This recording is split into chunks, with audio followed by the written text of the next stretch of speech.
युग में इंसान और दैत्य एक साथ रहते थे। पूरी दुनिया में केवल एक ही विषय सबसे महत्वपूर्ण था, विकास। हर कोई अपनी सीमाओं को तोड़कर आगे बढ़ना चाहता था। देव एक सामान्य किशोर था जो अपने 17वें जन्मदिन तक पूरी तरह साधारण जीवन जी रहा था। लेकिन उसी दिन वह अचानक एक दूसरी दुनिया में पहुंच गया। वहां उसकी आत्मा एक नई शक्ति से जागृत हुई, गुण संचय पर टिका। अब वह किसी भी श्वास तकनीक, युद्ध कला या जन्मजात गुण में अंक जोड़ सकता था और उन्हें ऊंचे स्तर पर पहुंचा सकता था। देव ने अपनी मूल श्वास तकनीक को 10,000 बार उन्नत किया। वह बन गई काला गर्त श्वास तकनीक। फिर उसने अपनी डी श्रेणी की युद्ध कला को 10,000 बार सुधारा। वह बन गई एसएसएस श्रेणी की दिव्य कला। फिर उसने अपनी सामान्य प्रतिभा को भी 10,000 बार उन्नत किया। वह बदल गई सत्यदेव प्रतिभा में। वर्षों के संघर्ष और विकास के बाद देव अब इस दुनिया की खाद्य श्रृंखला के शीर्ष पर खड़ा था। उसने अंतरिक्ष के असंख्य स्वामियों, सच्चे ब्रह्मांडीय देवताओं और संतों से लड़ाई लड़ी थी। अपनी अब तक की यात्रा को वह केवल एक वाक्य में समेट सका, अब तक जो कुछ भी मैंने पाया है वो सब मेरी मेहनत का फल है। अंक जोड़ने की मेहनत। योजक चिन्ह, योजक चिन्ह, योजक चिन्ह। स्थान: इंदौर सिटी, शासकीय सर्वोच्च उच्च माध्यमिक विद्यालय, प्रशासनिक कार्यालय। देव, स्कूल प्रबंधन के साथ विचार विमर्श के बाद तुम्हारी मार्शल यूनिवर्सिटी में निश्चित प्रवेश सीट रद्द कर दी गई है। अब ये सीट जीत सहगल को दी जा रही है। शैक्षणिक निदेशक जितेंद्र मेहता ने ठंडे लहजे में कहा, चेयर पर बैठे हुए, बिना किसी भाव के। देव के सामने एक छात्र खड़ा था, सोने की किनारी वाला चश्मा लगाए, होठों पर एक कृत्रिम मुस्कान। वो था जीत सहगल। देव गुस्से में चेयर से खड़ा हुआ। उसके चेहरे पर गुस्सा साफ दिख रहा था। उसकी नज़रें जितेंद्र मेहता की आंखों में सीधे चुभ रही थीं। इस स्कूल को मार्शल यूनिवर्सिटी के लिए केवल 3 निश्चित सीटें मिलती थीं। इस बैच में केवल 3 छात्र थे जिनकी जीवन ऊर्जा स्तर तीसरे स्तर तक पहुंची थी, और देव उनमें से एक था। अब अचानक उसकी सीट रद्द कर उसे जीत को देना, ये बात उसे गवारा नहीं थी। ये सीट उसके जीवन की दिशा बदल सकती थी। यूनिवर्सिटी में उसे बेहतर प्रशिक्षण और कीमती संसाधन मिलते, यहाँ तक कि जीन जागृति करने वाला दुर्लभ जेनेटिक पोषण भी। ये मौका उसे एक असाधारण योद्धा बना सकता था। किस आधार पर? देव की आवाज़ गूंज उठी। कोई आधार नहीं है, जितेंद्र मेहता ने बेरुखी से कहा। मैं तुम्हें सूचना दे रहा हूँ, सलाह नहीं ले रहा। देव का हाथ मुट्ठी में बदल गया। तभी दफ्तर का दरवाज़ा धड़ाम से खुला। एक तेज चाल चलती महिला अंदर आई, घुटनों तक चमड़े के बूट, फिट स्कर्ट, छोटे बाल। चेहरा सुंदर लेकिन स्वभाव तलवार जैसा नुकीला। मैडम रेखा। देव की आंखें चमक उठीं। ये उसकी क्लास टीचर थीं, जिन्हें छात्र प्यार से दीदी तलवार कहते थे। जितेंद्र मेहता का चेहरा थोड़ी देर के लिए सख्त हुआ, फिर जबरन मुस्कुराया। टीचर रेखा जी। रेखा का परिवार भोपाल बेस सिटी के प्रभावशाली लोगों में गिना जाता था। जितेंद्र उनसे डरता था। रेखा ने मेज पर जोर से हाथ मारा। जितेंद्र, तुमने देव की सीट जीत को क्यों दी? इसलिए क्योंकि वो तुम्हारा भतीजा है। रेखा जी, मैं स्कूल के सबसे उपयुक्त छात्र को ये सीट दे रहा हूँ, जितेंद्र ने झल्लाकर कहा। उपयुक्त? जीत का ऊर्जा स्तर तो हाल ही में तीसरे स्तर पर पहुंचा है, जबकि देव कई महीने पहले यह उपलब्धि हासिल कर चुका है। जी, जीत ने चश्मा ठीक किया। अब मैं भी तीसरे स्तर पर पहुंच गया हूं और एक उच्च प्रशिक्षु बन चुका हूं। देव समझ गया कि मामला और जटिल हो गया है। अब जितेंद्र के पास जीत को चुनने का बहाना था। जितेंद्र ने मुस्कुराते हुए कहा, रेखा जी, मैं आपकी कद्र करता हूं, लेकिन मैं भी उम्मीद करता हूं कि आप निष्पक्ष रहें। दोनों ही छात्र आपके हैं। रेखा ने कंधे उचका दिए। अगर तुम निष्पक्ष हो तो दोनों को एक दूसरे से लड़ने दो। जो जीते, सीट उसी की। देव ने आगे बढ़कर कहा, चलो फिर। 1 महीने बाद जब पूरे इंदौर के टॉप 10 स्कूल मिलकर प्रतियोगिता कराएंगे, वही तय करेगा कि असल हकदार कौन है। जितेंद्र का चेहरा सख्त हो गया, पर जीत ने हस्तक्षेप किया। ठीक है देव, 1 महीने बाद मुकाबला। वो देव के पास आया और फुसफुसाया, तुम सच में सोचते हो कि तुम जीत सकते हो? मैं तुम्हें सबके सामने हराकर तुम्हारे जनरल स्टूडेंट जीनियस नाम को मिटा दूंगा। देव की आंखों में बर्फ सी ठंडक उतर आई। देखते हैं कौन किसका सीढ़ी बनता है। रेखा ने संकेत किया और देव को बाहर ले गईं। बाहर निकलते ही जितेंद्र गुस्से में फुफकारा, जीत, तुमने उसे मौका क्यों दिया? ये सीट तुम्हारे लिए बहुत अहम है। दूसरी कोई चारा नहीं था चाचा। अगर हम ऐसा न करते तो रेखा मैडम बात को प्रिंसिपल तक ले जाती। फिर भी तुमने मुकाबला 1 महीने बाद क्यों रखा? क्योंकि देव की ताकत को हल्के में नहीं ले सकते। मैं अभी सी ग्रेड की तकनीक में पारंगत नहीं हूँ। मुझे तीसरे चाचा से प्रशिक्षण लेना है। 1 महीने में मैं उसे हराने लायक हो जाऊंगा। जितेंद्र ने कुछ सोचा और सिर हिलाया। फिर भी मैं आश्वस्त नहीं हूँ। मैं कुछ लोगों को भेजता हूँ। अगर देव की हालत ही न रहे लड़ने की तो जीत पक्की है। जीत की आंखों में चमक आई, लेकिन उसने विरोध नहीं किया। योजक चिन्ह, योजक चिन्ह, योजक चिन्ह। स्कूल के एक पेड़ की छांव में चलते हुए रेखा बोली, देव, जितेंद्र की बातों में कुछ सच्चाई है। तुम्हारे पास संसाधन कम हैं। अगला 1 महीना हर सुबह मेरे पास आना। मैं तुम्हें व्यवहारिक लड़ाई के गुर सिखाऊंगी। देव ने चुपचाप सिर झुका दिया। वो जानता था अगर रेखा मैडम की मदद नहीं होती तो ये मुकाबला कभी नहीं मिलता। उसके होंठ बुदबुदाए, अब देखना जीत, तुम मेरी सीट छीन पाते हो या नहीं। देव जानता था कि ये लड़ाई मुश्किल होगी। जीत को सी ग्रेड की तकनीक और एक असली योद्धा का मार्गदर्शन मिल रहा था, और उसके पास कुछ नहीं था, सिर्फ मेहनत। अचानक उसके दिमाग में ठंडक सी लहर दौड़ी। अगली ही पल उसकी आंखों के सामने एक पारदर्शी स्क्रीन तैरने लगी। नाम, देव, उच्च प्रशिक्षु, जीवन ऊर्जा स्तर 3.5, गुणांक बिंदु 5, मूल श्वास तकनीक डी रैंक स्तर 3 विकसित नहीं हो सकता। वक्र हथेली वार डी रैंक स्तर 2 प्रवीण विकसित हो सकता है। देव अवाक रह गया। 17 साल, मैंने 17 साल इस दुनिया में बिता दिए, और अब मेरा प्रतिभा जाग चुका है। उसके चेहरे पर एक सच्ची मुस्कान फैल गई। उसकी जिंदगी अब वाकई उड़ान भरने वाली थी। देव उत्साह से अपने सामने चमकते पारदर्शी एट्रीब्यूट पैनल को देख रहा था। इस अलौकिक शक्तियों वाले संसार में जन्म लेने के बाद वह कभी भी एक सामान्य इंसान बने रहना नहीं चाहता था। इस दुनिया में राक्षसों का आतंक फैला था। आए दिन कोई न कोई भयानक राक्षस मानव बस्तियों में घुसपैठ कर कहर बरपा देता था। ऐसे में सामान्य इंसान होना असुरक्षित जीवन जीने के समान था। पिछले 3 सालों से मैंने आराम और मनोरंजन सब छोड़कर केवल बेसिक ब्रीदिंग टेक्निक पर ध्यान दिया है। अपने शरीर की सीमा तक क्षमता निचोड़कर मैं मुश्किल से एक एडवांस्ड अप्रेंटिस बन पाया। लेकिन मेरी लाइफ फील्ड एनर्जी 3.5 पर पहुंचते ही ठहर गई। अब इससे आगे कुछ नहीं बढ़ रहा। इसका मतलब है कि मेरी प्राकृतिक क्षमता यहीं तक है। एक असली मार्शल आर्टिस्ट बनने के लिए कोई विशेष अवसर ही चाहिए। यही कारण है कि मैं मार्शल आर्ट्स यूनिवर्सिटी में सीट मिलने को लेकर इतना गंभीर हूं, और अब जब मैंने एट्रीब्यूट बोर्ड जागृत कर लिया है, मुझे फिर से उम्मीद दिखने लगी है। देव ने अपने भीतर के उत्साह को दबाकर मन ही मन इस नई जानकारी को समझने की कोशिश की।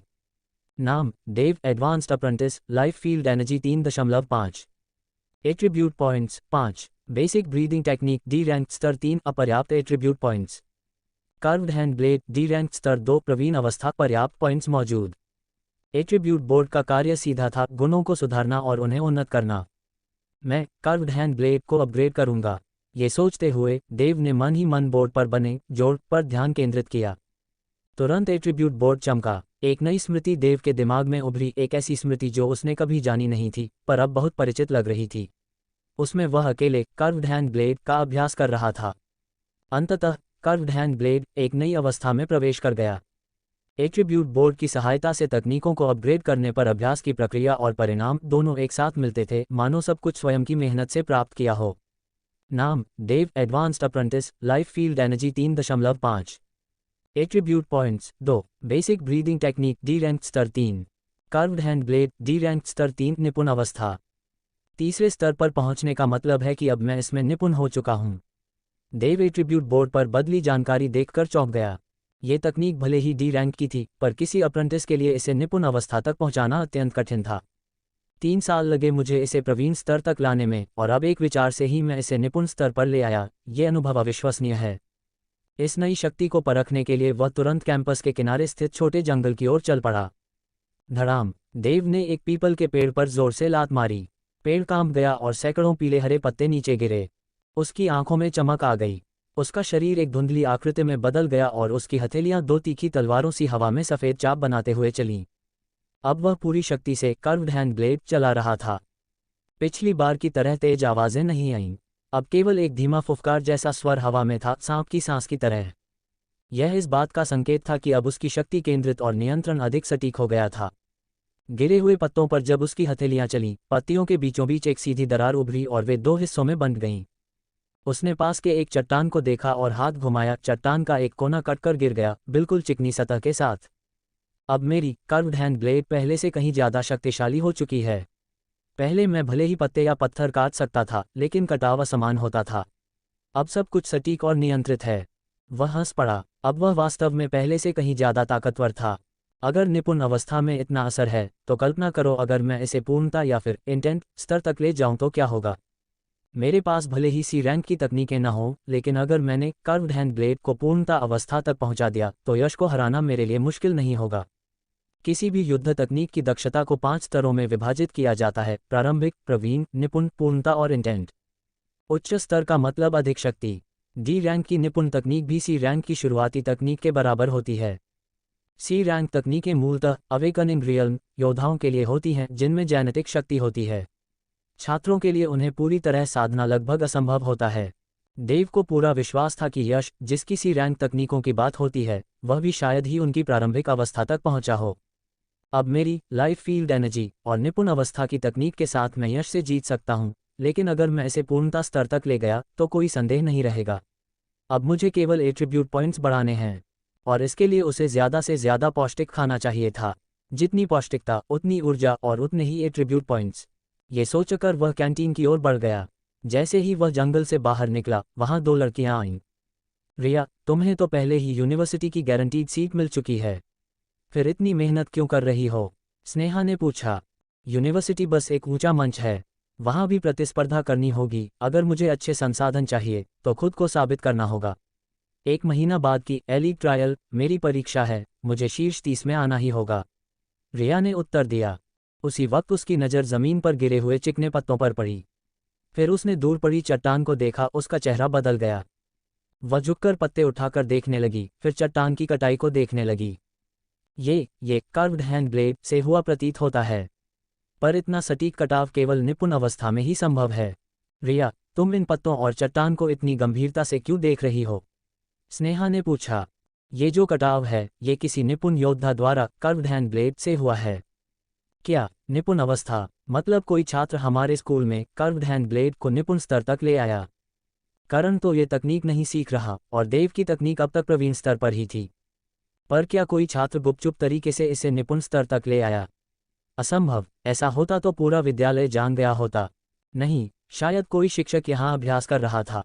काश हम कुछ मिनट पहले पहुँचते तो शायद उनसे कुछ सीख पाते। स्कूल की कैंटीन में, देखो, देव आ गया। सुना है कि उसकी मार्शल आर्ट्स यूनिवर्सिटी की तय सीट अब ज़ेहन को दी जा रही है। क्या अफसोस की बात है, हमारे स्कूल से पहली बार कोई साधारण घर का जीनियस निकला था, लेकिन अंत में वो भी एक रईस लड़के से हार गया। कुछ किया नहीं जा सकता। अगर ज़ेहन उन्नत प्रशिक्षु न बना होता तो बात और होती। अब जब वो बन गया है तो उसके पास जो साधन और संसाधन हैं वो देव के परिवार से कहीं अधिक हैं। देव, जिसे स्कूल में साधारण परिवार का जीनियस कहा जाता था, 5वें हाई स्कूल में एक मशहूर नाम बन चुका था। पहले छात्र उसे आदर से देव भैया कहकर बुलाते थे, मगर अब उसे साफ लगने लगा था कि माहौल बदल गया है। अब कम ही लोग उससे नमस्ते करते। ज़्यादातर लोग उसे अजीब नज़रों से देखते, कुछ में सहानुभूति थी, कुछ में जलन और कुछ में मजाक। लोगों के बीच ये चर्चा थी कि उसकी तय सीट अब ज़ेहन को मिल रही है। लगता है खबर फैल चुकी है, और ये इतनी जल्दी फैली है कि शक होता है कि किसी ने जानबूझकर उड़ाई है। देव ने अपने चारों ओर की बातों और निगाहों की परवाह नहीं की। उसे मालूम था कि उसका रास्ता अब इन सब से अलग था, क्योंकि उसके पास अब एट्रीब्यूट बोर्ड था। वह एक दिन शक्ति के शिखर पर पहुंचेगा, बशर्ते वह अपनी राह से न भटके। इनमें से गिनती के ही लोग असली योद्धा बन पाएंगे। तो फिर एक शेर क्यों ध्यान दे कि चूहे क्या सोचते हैं? अबे मोटे, ये क्या हो गया? ज़ेहन ने तेरी जगह कैसे ले ली? दूर से एक गोलमटोल लड़का लुढ़कता हुआ आया। ये था उसका सबसे अच्छा दोस्त वसीम। जैसा तुमने सुना वही सच है। ज़ेहन उन्नत प्रशिक्षु बन चुका है। अकादमिक निदेशक जिनमो सर चाहते हैं कि तय सीट पर अब वो जाए। देव ने बिना छिपाए सब कुछ वसीम को बता दिया। यहाँ तक कि उसने ज़ेहन के साथ हुई उस सहमति का भी जिक्र किया जिसमें उन्होंने तय किया था कि 1 महीने बाद की प्रतियोगिता में जो बेहतर होगा वही तय सीट पाएगा। ये सरासर पक्षपात है, क्योंकि ज़ेहन निदेशक का भतीजा है, इसलिए उसे ऊपर चढ़ाया जा रहा है। वसीम भड़क गया। रुको, तो तय नहीं हुआ अभी की सीट किसकी होगी? फिर ज़ेहन के चमचे सबको ये क्यों बता रहे हैं कि वही चुना गया है? वसीम ने देव को बताया कि कैसे ज़ेहन के कुछ साथी ये अफवाह फैला रहे थे। देव की आंखों में एक तीखी चमक आई। उसी समय ज़ेहन 4 लड़कों के साथ वहां आ पहुंचा। ज़ेहन, अभी तय ही नहीं हुआ कि सीट किसकी है और तुम्हारे चमचे पहले से ही खबरें फैला रहे हैं। कुछ तो शर्म करो, वसीम ने ताना मारा। क्या? तो वो सब झूठ था। ज़ेहन ने देव को अभी तक रिप्लेस नहीं किया। कई छात्रों ने वसीम की आवाज़ सुनकर उन्हें घेर लिया। कियान, देख, वो तो देव है और सामने ज़ेहन। लगता है कुछ गड़बड़ है। चल ज़रा देखते हैं, जिया बोली। वे अभी खाने ही जा रहे थे जब ये सब देखा। अबे मोटे, अफवाह नहीं फैला रहे हम, सच बोल रहे हैं। दोनों ही उन्नत प्रशिक्षु हैं, लेकिन ज़ेहन सी रैंक की तकनीकें सीखता है और देव डी रैंक की। ज़ेहन के पास असली योद्धा गुरु हैं, तुलना हो ही नहीं सकती। क्या साधारण घर का जीनियस? जब असली आता है तो नकली पीछे छूटता है। देव अब कोई मायने नहीं रखता। समझदार वही है जो हालात समझे। देव, सुना है कि तुम्हारी प्रतिभा तो बस औसत थी जब तुमने मिडिल स्कूल की परीक्षा दी थी। तुम्हारे लिए जेहन जैसे किसी के अंडर काम करना ही ठीक होगा। कम से कम 20,000 रुपये महीना तो मिल ही जाएगा। लियाकत, वरुण और मानव चिल्ला रहे थे। यंग मास्टर जेहन, बोल रहे हैं ये कुत्ते। खुद को समझते क्या हैं ये? वसीम ने गुस्से से कहा। जेहन, अपने कुत्तों को काबू में रखोगे या मैं करूं? देव ने ठंडे स्वर में कहा। मुझे लगता है वो सही कह रहे हैं। जेहन ने अपनी सोने की फ्रेम वाला चश्मा ठीक करते हुए मुस्कराते हुए जवाब दिया। मैं पालतू कुत्तों को खुला घूमते नहीं देख सकता, अब मैं ही पट्टा पहनाऊंगा। देव ने झटपट हमला किया। उसकी जीवन शक्ति आम इंसान से 7 गुना अधिक थी। उसकी गति 108 किलोमीटर प्रति घंटा तक पहुंच सकती थी। उसकी परछाई पलक झपकते ही लियाकत, वरुण और मानव के सामने पहुंची। लोगों को कुछ समझ नहीं आया, बस देखा कि तीनों लड़के कई मीटर दूर जाकर गिरे और झटपटाने लगे। देव, तूने मेरे लोगों को हाथ कैसे लगाया? जेहन गुस्से से कांप उठा। सिर्फ उन्हें ही नहीं, अब तुझे भी मारूंगा। देव और नहीं रुका। वह जेहन के सामने एक ही कदम में पहुंचा। उसका दायां हाथ एक चाकू जैसा बन गया और उसने वार किया। जेहन का चेहरा उतर गया। उसने अपनी प्रसिद्ध तकनीक किलिंग फिस्ट से जवाब दिया। नहाए, हाथ और मुट्ठी टकराए, हवा कांप गई। जेहन को अपनी मुट्ठी में तेज दर्द महसूस हुआ। ये कैसे हो सकता है? देव ने मेरी किलिंग फिस्ट को रोक लिया। वह पीछे हटा। कियान की नज़रें जम गईं। उसने देखा कि देव की कर्व्ड हैंड ब्लेड तकनीक शायद मास्टरी स्तर तक पहुंच चुकी थी। तुम लोग कैफेटेरिया में लड़ाई कर रहे हो क्या? अचानक एक भारी आवाज़ आई।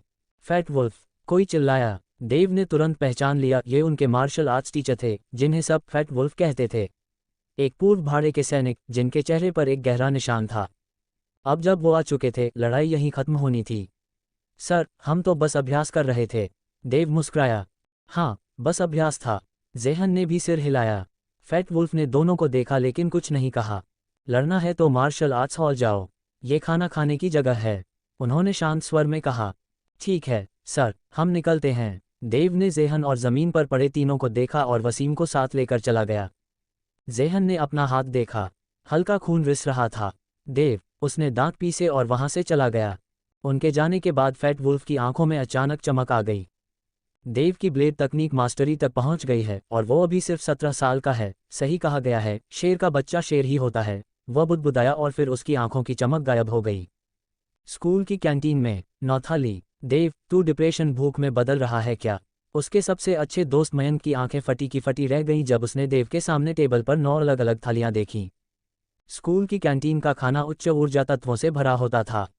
आमतौर पर 2 थालियां ही भरपेट भोजन के लिए काफ़ी होती थीं। मयंक खुद को बड़ा खाऊ मानता था, लेकिन फिर भी वह 3 थालियों से ज़्यादा नहीं खा पाता। 9 थालियां तो उसका पेट फाड़ देतीं। उसके शरीर में इतनी ऊर्जा को पचाने की ताकत नहीं थी। देव, तू ठीक तो है? मयंक ने देव का माथा छूते हुए कहा। बुखार तो नहीं है, दिमाग सही चल रहा है ना? सुना है कुछ लोग सदमे में या डिप्रेशन में ज़्यादा खाने लगते हैं। बेचारा देव।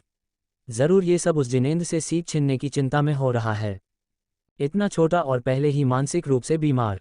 मयंक ने दुख और हमदर्दी से लंबी सांस ली। ओए मोटू, ज़्यादा नाटक मत कर। देव ने उसकी हथेली को अपने माथे से हटाते हुए आंखें घुमा दीं। तू भूल गया कि मैं अब एक उन्नत प्रशिक्षु हूँ। मयंक कुछ पल के लिए रुका, फिर बड़बड़ाया, अरे हाँ, मैं तो भूल ही गया था। उन्नत प्रशिक्षु का पाचन तंत्र सामान्य छात्रों से कहीं बेहतर होता है, लेकिन फिर भी 9 थालियां बहुत ज़्यादा हैं। देव ने उसकी बात को अनसुना किया और खाने में जुट गया। हथेली के आकार जितने बड़े हीरे जैसे चावल, सुनहरे पत्तों वाली पत्ता गोभी और हल्की बैंगनी चमक देने वाले चंद्र ककड़ी जैसे फल, ये सब विपत्ति योग के बाद उत्पन्न उच्च ऊर्जा खाद्य पदार्थ थे। इनका उत्पादन बेहद मुश्किल था। स्कूल को विशेष नीतियों की वजह से ये सामग्री सस्ती दरों पर मिल रही थी। स्कूल के बाहर गरीब तबके के लोग तो सिंथेटिक न्यूट्रिशन बार से भूख मिटाते थे। आम सब्जियां और मांस तो वे किसी त्योहार या खास दिन पर ही खरीदते थे। उच्च ऊर्जा खाद्य बेहद महंगे थे। 1 थाली, 2 थाली, 3 थाली। देव ने पलक झपकते ही 3 थालियां खत्म कर डालीं। अब उसका पेट भर चुका था, लेकिन उसने रुकने का नाम नहीं लिया। बाकी 6 थालियां भी उसने जल्द ही निपटा दीं। अब वह पेट से पूरा भरा हुआ था और मयंक तो उसे देखकर खाना ही भूल गया। इस भोजन से कितने गुणांक बिंदु अट्रीब्यूट पॉइंट्स बढ़ेंगे?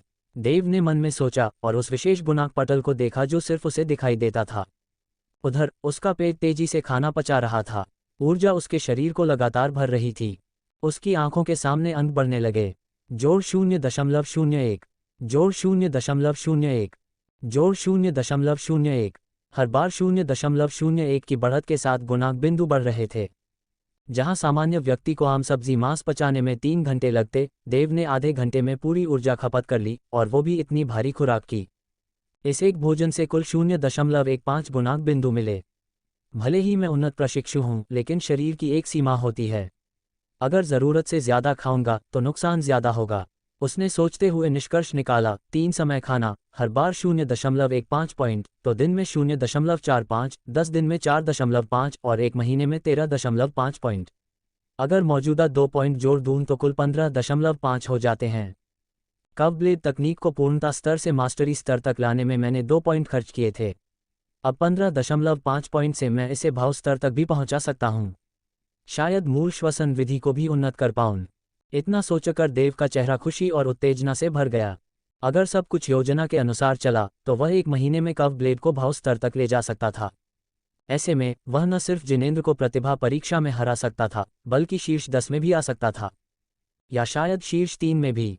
सुना है कि प्रतिभा परीक्षा के शीर्ष 3 को मिलती है जेनेटिक औषधि।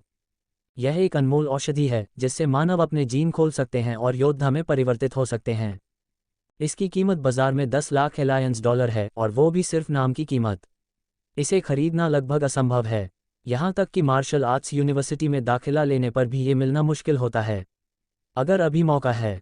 एक बड़ा सपना उसके भीतर जाग उठा। पहले वह ऐसा सोच भी नहीं सकता था। पिछले कई दशकों में 5वीं हाई स्कूल से कोई भी छात्र शीर्ष 10 में नहीं आया था, तो शीर्ष 3 की बात तो दूर। प्रथम हाई स्कूल में ही असली प्रतिभाएं होती थीं। अब तक हर प्रतिभा परीक्षा के शीर्ष 10 में उन्हीं के छात्र रहे हैं, और शीर्ष 3 तो हमेशा से उसी स्कूल के छात्रों के हिस्से रहे। देव को ये सपना तभी आया जब उसने गुणांक बिंदु का हिसाब लगाया। उद्धरण चिन्ह ... लेकिन एक समस्या है, अगर मैं ऐसे ही खाता रहा तो मेरी जेब खर्च से यह खर्च नहीं निकलेगा। आमतौर पर वह हर वक्त 2 थालियां खाता था। इस पर महीने में 1000 अलायंस डॉलर लगते। अब वह 9 थालियां खा रहा था, यानी खर्च सीधा 4000 अलायंस डॉलर पार कर गया। उसके कार्ड में अभी सिर्फ 900 के आसपास शेष थे, यानी रकम कम पड़ रही थी। पापा की तनख्वाह 3000 अलायंस डॉलर है। उसमें घर के खर्च और मेरी बहन की पढ़ाई भी चलती है। उनके पास ज़्यादा बचत नहीं होती। मुझे खुद कमाने का तरीका खोजना होगा। देव को सिर दर्द होने लगा। कौन सी पार्ट टाइम नौकरी 3000 अलायंस डॉलर महीने में दिला सकती है? तभी उसकी नज़र मयंक पर गई। कोई नौकरी मुश्किल हो सकती है, लेकिन भीड़ सहयोग क्राउडफंडिंग। फिलहाल एक बहुत उपयुक्त निवेशक सामने बैठा था। ओ मयंक, हमारी दोस्ती कैसी है?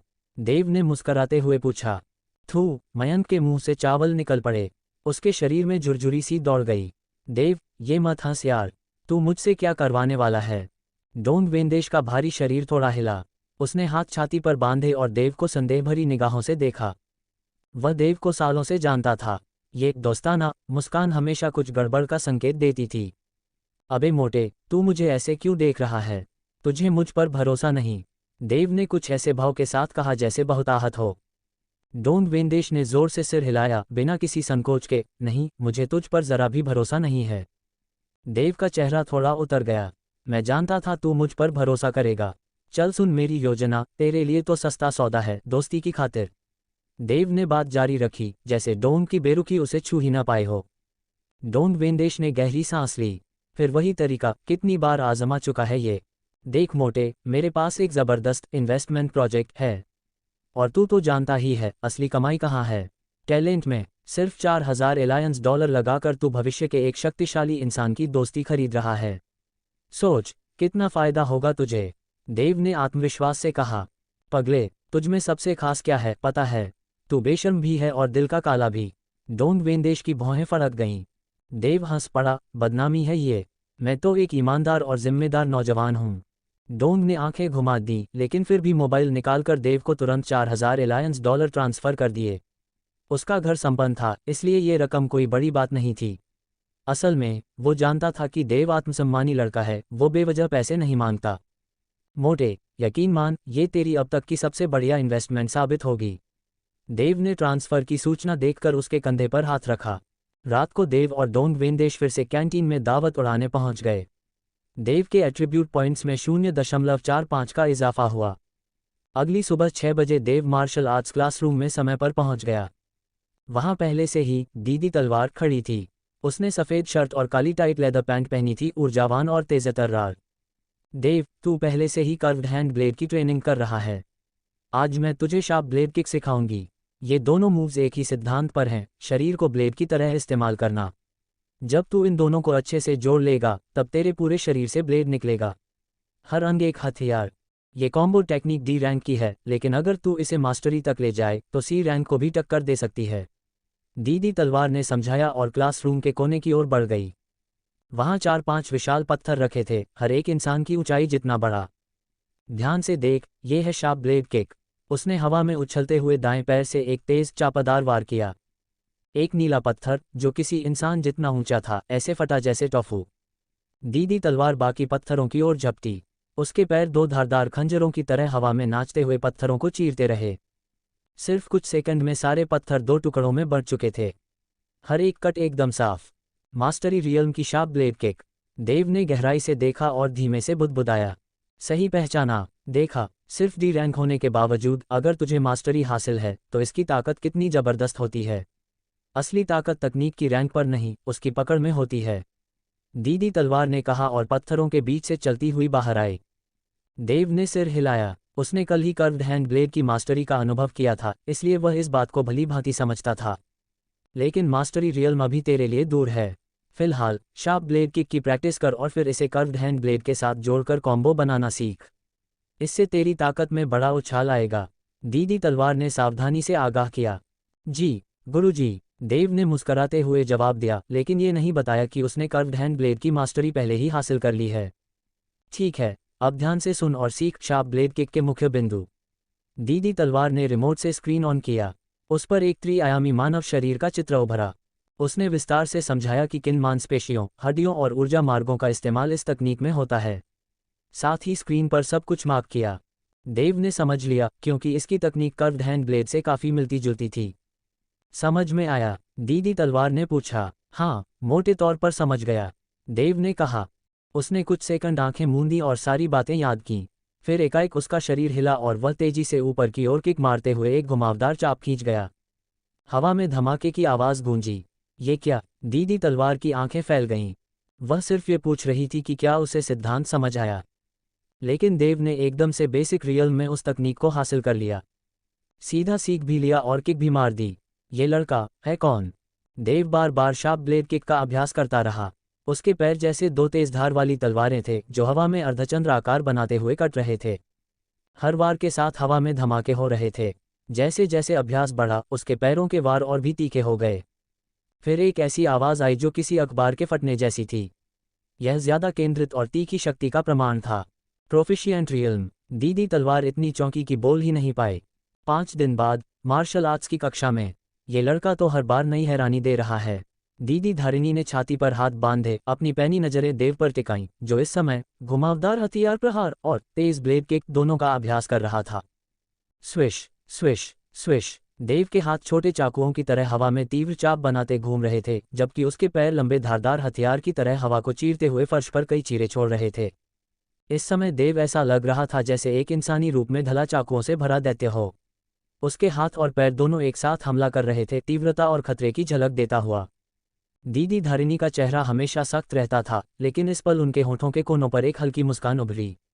वह साफ तौर पर देव के प्रदर्शन से संतुष्ट थीं।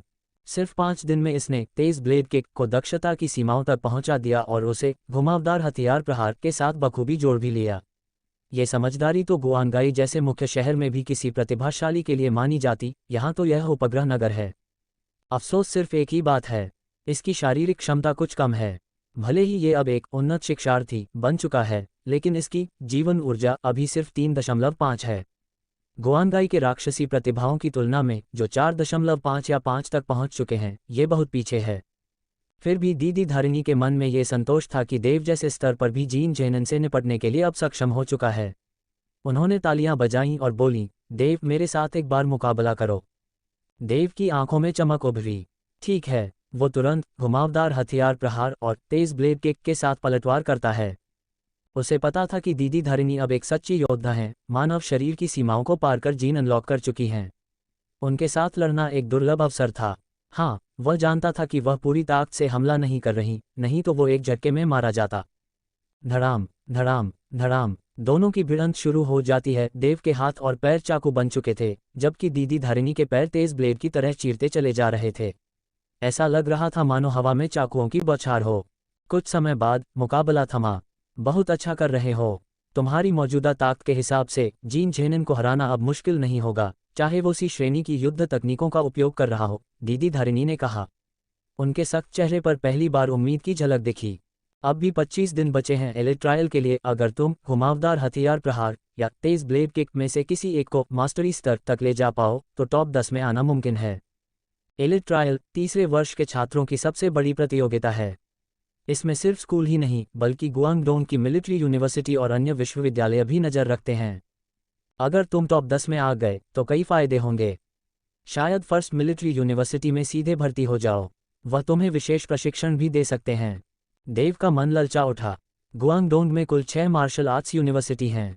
उनमें सबसे श्रेष्ठ फर्स्ट और सेकंड मिलिट्री यूनिवर्सिटी हैं। लेकिन वहां दाखिला पाना आसान नहीं था। सिर्फ उन्नत शिक्षार्थी बनना काफ़ी नहीं था, तुम्हारी मानसिक शक्ति, लड़ने की क्षमता और इच्छाशक्ति की भी परीक्षा होती थी। दीदी धारिणी ने जब देव के चेहरे पर उमंग देखी तो वो मुस्काईं। लेकिन अगले ही पल उन्होंने यथार्थ की याद दिलाई, मास्टरी स्तर पाना बहुत कठिन है। कई असली योद्धा भी अब तक इस स्तर पर नहीं पहुंच पाए हैं। इसलिए खुद पर ज्यादा दबाव मत डालो, मेहनत करते रहो, बस यही सबसे अहम है। ये कहकर वह कक्षा से बाहर चली गईं। देव ने उन्हें जाते हुए देखा और फिर तुरंत विशेषता पटल एट्रीब्यूट बोर्ड खोल लिया। नाम देव, उन्नत शिक्षार्थी, जीवन ऊर्जा 3.6 जोड़ 0.1, विशेषता अंक 4.25 जोड़ 2.25, मूल श्वास तकनीक डी श्रेणी स्तर 3 वृद्धि के लिए पर्याप्त अंक नहीं। घुमावदार हथियार प्रहार डी श्रेणी स्तर 3 दक्षता स्तर वृद्धि के लिए पर्याप्त अंक हैं। तेज ब्लेड किक डी श्रेणी स्तर 2 प्रवीण स्तर वृद्धि के लिए पर्याप्त अंक हैं। पिछले 5 दिन में 3 भारी भोजन करने से देव ने रोजाना 0.45 अंक अर्जित किए। कुल मिलाकर 2.25 अंक की बढ़त हुई। उसने अपने पिछले अनुभव के आधार पर तेज ब्लेड किक को बिना अंक खर्च किए बढ़ाया था, जिससे कुल अंक 4.25 रह गए। सबसे बड़ी खुशी की बात यह थी कि उसकी जीवन ऊर्जा में भी 0.1 की बढ़ोतरी हुई थी।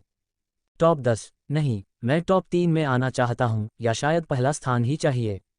देव ने विशेषता पटल पर नजरें गड़ाईं और घुमावदार हथियार प्रहार को अपग्रेड करने का विकल्प चुना। पटल हल्का झिलमिलाया, फिर धुंधला हुआ, कुछ पलों बाद फिर स्पष्ट हुआ। नाम देव, उन्नत शिक्षार्थी, जीवन ऊर्जा 3.6, विशेषता अंक 0.25, घुमावदार हथियार प्रहार डी श्रेणी स्तर 4 पूर्णता स्तर, तेज ब्लेड किक डी श्रेणी स्तर 2 प्रवीण स्तर। 4 अंक खर्च कर घुमावदार हथियार प्रहार अब पूर्णता स्तर पर पहुंच चुका था। देव के मस्तिष्क में उस कला से जुड़े अनुभवों और अभ्यासों की एक बाढ़ सी आ गई। पत्थरों के जंगल में घंटों अभ्यास करते हुए अंततः एक दिन जब हथेली से उसने एक के बाद एक स्तंभ काट डाले थे, वो सारी स्मृतियां लौट आईं। अब उसकी हथेली एक दिव्य रक्त चाकू सी लग रही थी। उसने एक बार हवा में किया, हवा में हल्की सी चीरने की आवाज हुई, पप। अब मैं सिर्फ पत्थर नहीं, शायद स्टील को भी काट सकता हूं, देव ने मन ही मन कहा। उसकी आंखों में आत्मविश्वास की ज्वाला थी। उसे अब 25 दिनों बाद होने वाली प्रतियोगिता का बेसब्री से इंतजार था। शुक्रवार था, दोपहर के बाद वो स्कूल से छुट्टी लेकर घर लौट सकता था। जियांग नगर, एलिक जिला। जिन जितन, अकादमिक निदेशक, एक सराय के बंद कमरे में 3 लोगों से मिल रहा था। यह है उसका फोटो, यही है रास्ता जिससे वो आज घर जाएगा। आज रात वो छुट्टी पर जा रहा है। मुझे चाहिए कि तुम लोग उसे इसी रास्ते में घायल कर दो, इस कदर की दोबारा लड़ने लायक ना बचे। सिर्फ इतना, ये तो बच्चों का खेल है। एक बोला। पैसे कहाँ हैं? दूसरे ने पूछा। ये रहे 1 लाख अलायंस डॉलर अभी, और 1 लाख बाद में। जिन जितन ने अखबार में लिपटा रुपयों का बंडल उनकी ओर बढ़ाया। तो अब हमारे अच्छे समाचार का इंतजार कीजिए। तीनों रुपये उठाकर बाहर चले गए। Fifth high school. ट्रिंग ट्रिंग ट्रिंग, पूरे कैंपस में घंटी की तेज आवाज गूंज उठी। पूरा परिसर अचानक हलचल से भर गया। सैकड़ों छात्र विभिन्न बिल्डिंग से बाहर निकलकर 3-4 के समूहों में स्कूल गेट की ओर बढ़ने लगे। अरे देव, सुना क्या? ग्लोबल इवोल्यूशन 2 दिन पहले ही लॉन्च हुआ है। लोग तो पागल हो गए हैं उस गेम के लिए, डोंग वेंकट ने उत्साहित होकर कहा। ग्लोबल इवोल्यूशन ड्रीम इनकॉर्पोरेशन द्वारा बनाई गई एक 3A ग्रेड गेम थी, जिसमें विनाश के युग को बेहद यथार्थ तरीके से दर्शाया गया था। इसीलिए खिलाड़ी इसे बहुत पसंद कर रहे थे। क्या लॉन्च हो गया? मैं तो पिछले कुछ दिनों से दीदी के साथ ट्रेनिंग और क्लासेस में व्यस्त था, इसलिए मुझे पता ही नहीं चला, देव ने चौंकते हुए कहा। दोनों स्कूल गेट की ओर बढ़ते हुए गेम के बारे में चर्चा करने लगे। अचानक उनकी नज़र पास ही एक सुपरमार्केट की दीवार पर लगे 20 मीटर चौड़े और 50 मीटर लंबे कर्व स्क्रीन पर पड़ी। उस पर एक न्यूज एंकर गंभीर स्वर में खबर पढ़ रहा था। पिछले एक हफ्ते में हमारे शहर से 12 छात्र रहस्यमय तरीके से लापता हो चुके हैं। ये घटनाएं गिरे हुए योद्धाओं से जुड़ी पाई गई हैं। पुलिस विभाग के मुख्य अधिकारी उन गिरे हुए योद्धाओं की तलाश में हैं। नागरिकों से अनुरोध है कि यदि कहीं भी गिरे हुए योद्धा दिखें तो तुरंत पुलिस को सूचना दें। पक्की सूचना देने पर इनाम मिलेगा। हरामी कहीं के छात्रों पर ही हमला कर रहे हैं, डोंग वेंकट ने गुस्से से कहा। आसपास के अन्य छात्र भी भड़क उठे, लेकिन कई चेहरों पर डर भी साफ दिख रहा था। देव की भौहें सिकुड़ गईं। गिरे हुए योद्धा, जैसे नाम से जाहिर है, वो योद्धा जो गलत राह पर चले गए हों।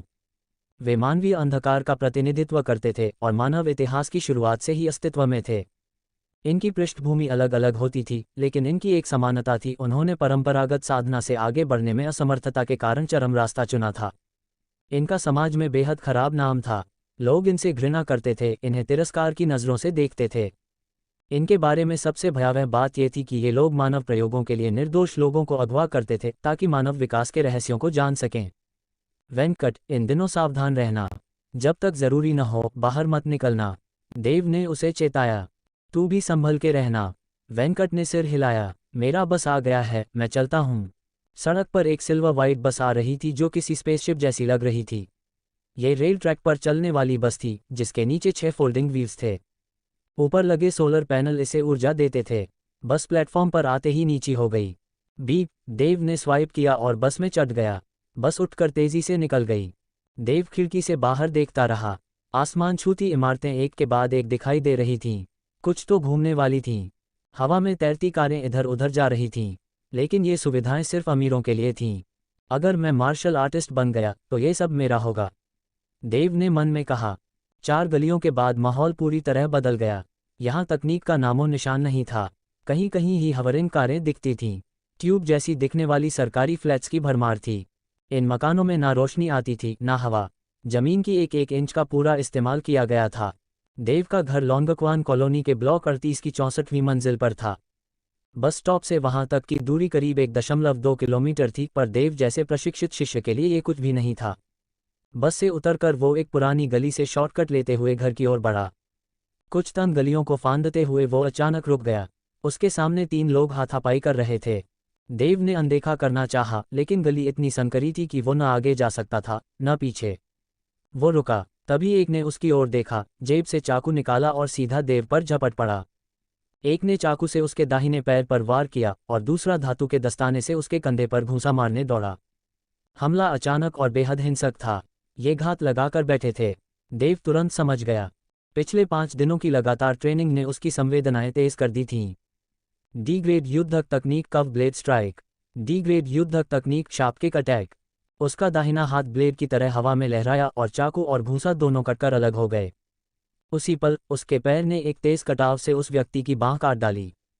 आहा! 3 आवाजें, 2 चीखें और एक दहशत से भरी। जिन जिन्हों ने हमें झूठ बोला था, ये लड़का कोई आम प्रशिक्षु नहीं है।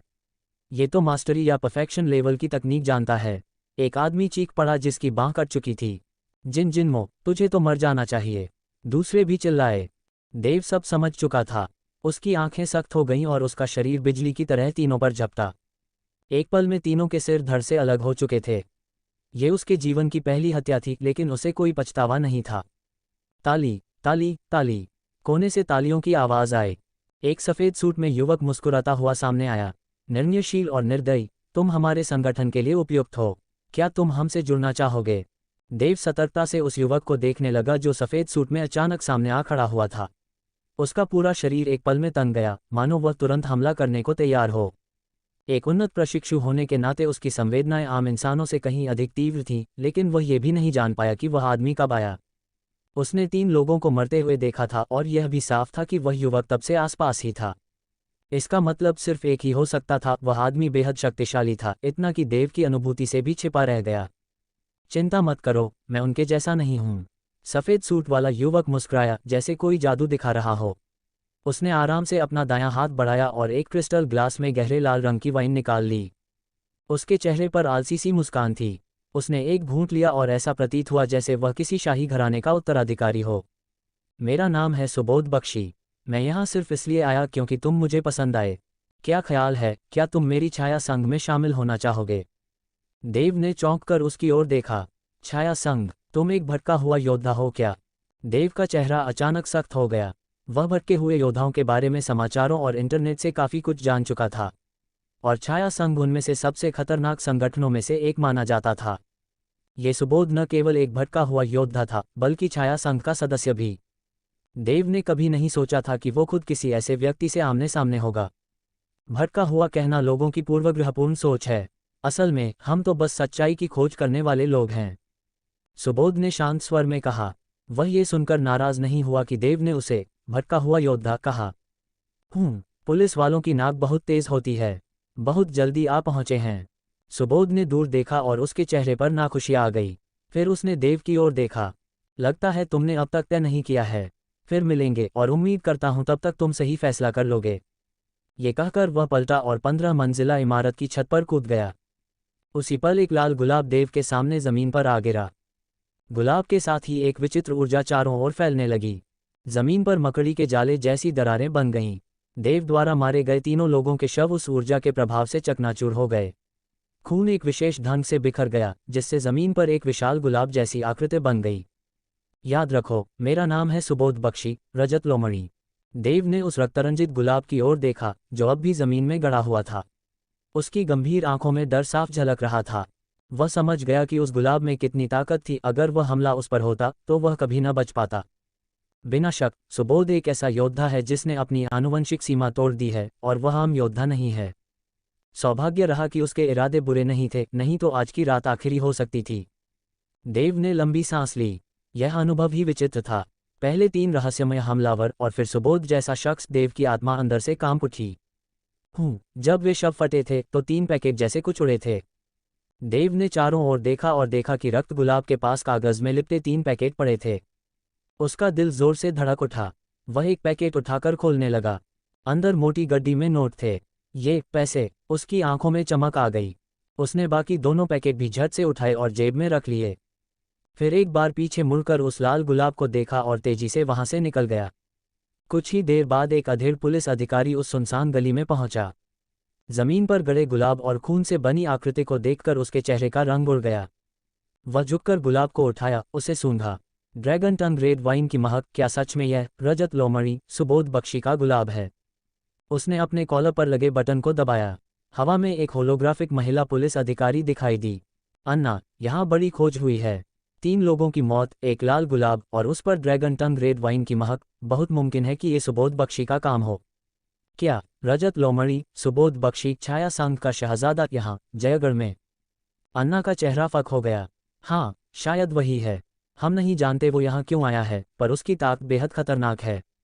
हमें सतर्क रहना होगा। सभी अधिकारियों को मीटिंग के लिए बुलाओ। मैं लौट रहा हूँ। इतना कहकर उसने प्रोजेक्शन बंद कर दिया। छत की ऊंचाई से सुबोध बख्शी नीचे खड़ा पुलिस वाले को देख रहा था। उसके बगल में काले वस्त्र पहने एक विशाल शरीर वाला आदमी खड़ा था। स्वामी, जब वह लड़का आपको पसंद आया तो आपने उसे जबरन साथ क्यों नहीं ले लिया? उल्टा आप तो शवों को साफ करने में उसकी मदद कर रहे थे। पसंद आया? सुबोध मुस्कुराया। मैं ऐसा नहीं कहूँगा। बस एक पल की सनक थी। शायद भविष्य में काम आ जाए। वैसे वो किनेश्वर पास ही कोई शोध केंद्र बनवा रहा है। हाँ, और जल्दी ही एक बड़ा ऑपरेशन शुरू होने वाला है। क्या आप हस्तक्षेप करेंगे? हस्तक्षेप? सुबोध के होंठों पर एक ठंडी हंसी आई। मैं उस मूर्ख किनेश्वर जैसा नहीं हूं जो यहाँ धौंस जमाता फिरे। वह आदमी भ्रमित हुआ। तुम नहीं समझोगे, ये जगह इतनी सीधी नहीं है। यहाँ एक असली अजगर छिपा हुआ है, सुबोध ने शांति से कहा, और फिर कुछ नहीं बोला। उसकी नज़रें नीचे की ओर थीं, पर मन में एक चेहरा कौंध रहा था, सम्मान से भरा हुआ। जिसने जिंगहुआ नगरी को एक ही रात में हिला दिया था, वह अब इसी छोटे से शहर में छिपकर जी रहा था। सुबोध बख्शी जैसी रजत लोमड़ी भी उस अजगर के रहते कोई खतरा मोल नहीं ले सकती थी। लोंगक्वान जिला। नल के पाइप जैसे दिखने वाले अपार्टमेंट सीमेंट के चौकोर खंभों की तरह खड़े थे, एक दूसरे के बेहद करीब, जिससे पूरा इलाका संकुचित और दमघोंटू लग रहा था। देव का घर ब्लॉक 38 की 64वीं मंजिल पर था। शुक्र है कि बीते कुछ दशकों में न्यूक्लियर तकनीक ने तेजी से तरक्की की थी और अब बड़े पैमाने पर न्यूक्लियर ऊर्जा का इस्तेमाल हो रहा था। इससे ऊर्जा संकट कुछ हद तक सुलझ गया था। अब गरीब तबके के लोग भी स्लम एरिया में लिफ्ट का इस्तेमाल कर सकते थे। कुछ दशक पहले हालात बेहद बदतर थे। तब शहर के डिफेंस सिस्टम के लिए ज़्यादातर बिजली बचाई जाती थी, जिससे बिजली बहुत महंगी थी और स्लम के लोग लिफ्ट का इस्तेमाल नहीं कर पाते थे। देव लिफ्ट में घुसा और 64वीं मंजिल का बटन दबाया। लिफ्ट ऊपर चली गई। कुछ ही पल में वह 64वीं मंजिल पर पहुंच गया। बीप। उसने फिंगरप्रिंट से दरवाज़ा खोला और अंदर कदम रखा। जैसे ही भीतर गया, शराब की तीखी गंध नथुनों से टकराए। पापा फिर से पीकर पड़े होंगे, देव ने मन में सोचा। जैसा सोचा था, पापा पुराने सोफे पर टेढ़े लेटे हुए थे। सोफे के बगल की टेबल पर ढेर सारी खाली बियर की बोतलें पड़ी थीं। देव पास गया और पापा को गौर से देखा। बायां पैर जोड़ों से टेढ़ा था, देखकर सीना का शक उठा। पापा कभी एक हैंडसम मिडिल एज आदमी रहे होंगे, लेकिन अब उनका लंगड़ा पैर और शराब की लत उन्हें बिखरे हुए हाल में ले आई थी। पापा इतना पीते क्यों थे, देव को ठीक से नहीं पता था। जब से उसने होश संभाला था, पापा ऐसे ही थे। कभी कभी उन्हें एक पुरानी तस्वीर को घंटों, कभी पूरे दिन तक घूरते देखा था। लेकिन एक बात हमेशा तय रही, उन्होंने कभी देव या उसकी बहन पर गुस्सा नहीं किया, कभी मारा या डांटा नहीं। जब भी वे परेशान होते या किसी ने तंग किया होता, पापा चुपचाप पास बैठ जाते थे। देव मन ही मन बुदबुदाया, कहा जाता है वाटर ऑफ लाइफ से टूटा अंग भी दोबारा उग सकता है। पापा का पैर ठीक करवाना कोई बड़ी बात नहीं होगी, लेकिन उसकी कीमत 1 अरब अलायंस डॉलर है। अगर मैं असली मार्शल आर्टिस्ट बन गया तो मैं दानवों को मारकर ढेर सारा पैसा कमा सकता हूँ। मैं मार्शल आर्टिस्ट बनूंगा, मेहनत करूंगा और पापा के लिए वाटर ऑफ लाइफ लाकर रहूंगा। उसने पापा के कंधे पर हाथ रख जेंटली झकझोरा, पापा उठिए, नहा लीजिए, जल्द ही रिया भी आने वाली होगी। देव, तू आ गया? पापा यानी श्रीमान देवांश आंखें मिचमिचाते हुए बोले। हाँ, आज शुक्रवार है, तुम दोनों का अवकाश है। रिया को मुझे इस हाल में नहीं देखना चाहिए। वो उठे और लंगड़ाते हुए बाथरूम की ओर चले गए। देव ने मेज पर की बोतलें समेटी और कूड़ेदान में फेंकी, फिर खिड़की और दरवाज़ा खोलकर कमरे से शराब की बदबू बाहर निकाली। तभी दरवाज़ा बीप करके खुला और लगभग 13 साल की एक प्यारी सी लड़की अंदर आई। भैया, तुम्हारी अजय छोटी बहन आ गई, रिया जोर से बोली और उसकी ओर दौड़ी। इतना चिल्लाने की ज़रूरत नहीं है, मैं बहरा नहीं हूँ, देव ने झल्लाकर कहा और उसकी लटों में हाथ फिरा दिया। ओह भैया, आपने मेरी हेयर स्टाइल फिर से खराब कर दी, अब हम एक साथ राज नहीं कर पाएंगे, रिया चिल्लाए और 9 इन कंकाल पंजा जैसे हाथ चलाकर उस पर हमला करने लगी। देव हंसते हुए बोला, आज खाना बनाने की बारी तुम्हारी है, मुझे थोड़ा काम है। देव अपने कमरे में चला गया। अब वक्त था उस अनचाही नेमत की गिनती करने का। उसने बैग से 3 पेपर बंडलों में लिपटे अलायंस डॉलर निकाले और गिनना शुरू किया। 1 लाख अलायंस डॉलर। दिल धड़कने लगा, ये तो बड़ी कमाई हो गई। अमीरों के लिए 1 लाख कुछ नहीं, लेकिन उनके जैसे परिवार के लिए ये बहुत बड़ी रकम थी। देव ने तो मन ही मन सोचा, काश ऐसी घटनाएं और हों। इस पैसे से मेरी योजना को रफ्तार मिलेगी। हाई एनर्जी फूड से गुणांक एट्रीब्यूट पॉइंट्स तेजी से बढ़ते हैं और सबसे अच्छा हाई एनर्जी फूड है दानवों का मांस। लेकिन सामान्य दानव भी जागृति स्तर अवेकनिंग रेल्म के मार्शल आर्टिस्ट जितने ताकतवर होते हैं। सिर्फ असली योद्धा ही उन्हें मार सकते हैं, और जंगल से मरे हुए दानव का शव शहर लाना भी जोखिम से भरा होता है। उनके खून की गंध दूसरी दानवों को खींच लाती है, इसलिए दानव मांस बहुत महंगा होता है। सिर्फ अमीर लोग ही इसे खरीद सकते हैं। फिर भी 1 लाख से मैं कुछ सामान्य स्तर के दानव मांस खरीद सकता हूँ। पहले बैंक में पैसे जमा कर देता हूँ। देव अपनी बहन की हैरानी भरी नज़रों के बीच घर से निकला और पास के बैंक में जाकर पैसे अपने खाते में जमा कर दिए। वापस आकर कंप्यूटर खोला और ऑनलाइन मार्केट में दानव मांस खोजा। कुछ ही पलों में स्क्रीन पर दर्जनों किस्में उभर आईं। 4 भुजाओं वाला उग्रवानर जनरल श्रेणी 500 ग्राम 30,000 अलायंस डॉलर। इस्पाती कवच वाला ड्रैगन लिजर्ड जनरल श्रेणी 500 ग्राम 30,000 अलायंस डॉलर। सोने पीठ वाला जंगली बैल एलिट श्रेणी 500 ग्राम 6,000 अलायंस डॉलर।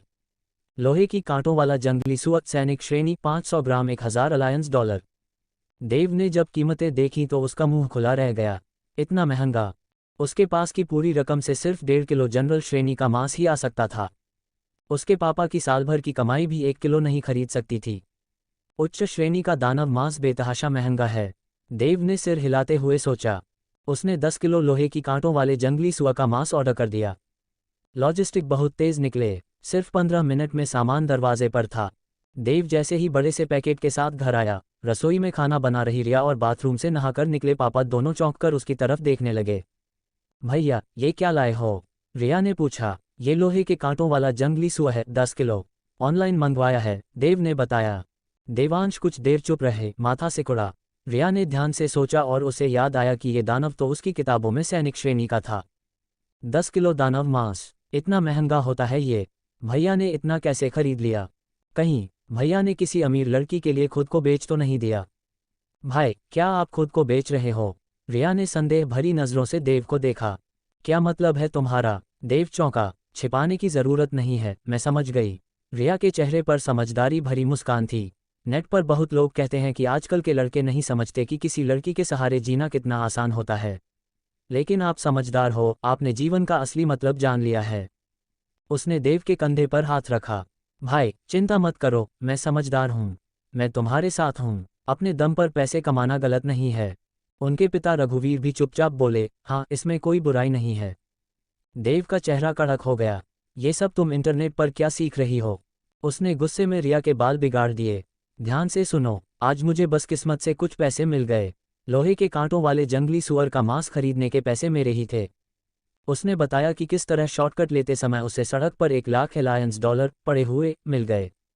क्या भाई, तुम्हें सच में 1 लाख डॉलर सड़क पर पड़े मिल गए? ये तो गजब की किस्मत है। रिया की आंखें फटी रह गईं। अगले पल उसने अपना हाथ देव की ओर बढ़ा दिया। जिसने देखा उसका भी हक है। खुशी अकेले नहीं, मिल बांट कर मनानी चाहिए।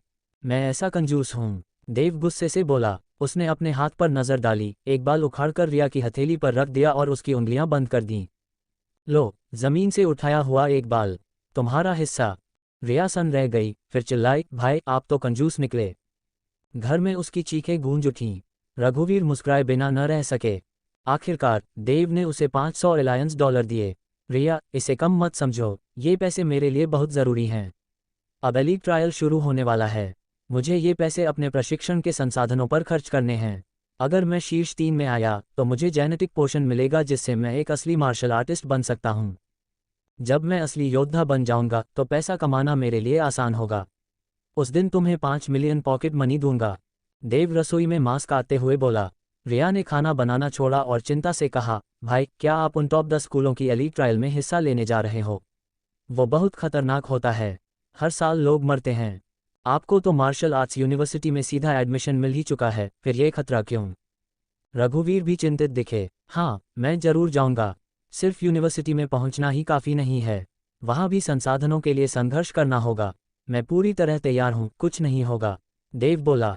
उसने ये नहीं बताया कि जयनाथ जिंदल ने उसकी सीट छीनने की कोशिश की थी। परिवार को परेशान करने की जरूरत नहीं थी। रिया देव की आंखों में दृढ़ निश्चय देखकर चुप हो गई। भाई, बस एक बात ध्यान रखना, आपने वादा किया है कि मुझे 5 मिलियन दोगे। वो पूरा करना है तो सही सलामत लौटना ही पड़ेगा। रघुवीर ने भी गंभीर स्वर में कहा, सावधान रहना। खाना जल्दी तैयार हो गया। जैसे ही आयरन थॉर्न वाइल्ड बोर का मांस परोसा गया, पूरे घर में उसकी लाजवाब खुशबू फैल गई। ये पहला मौका था जब उनके घर में राक्षसी मांस बना था। रिया ने बार बार देव की थाली में मांस के टुकड़े रखे। भाई, ज्यादा खाओ। देव थाली में मांस का छोटा पहाड़ देखकर चुपचाप खाने लगा। उसी समय टीवी पर एक खबर चली।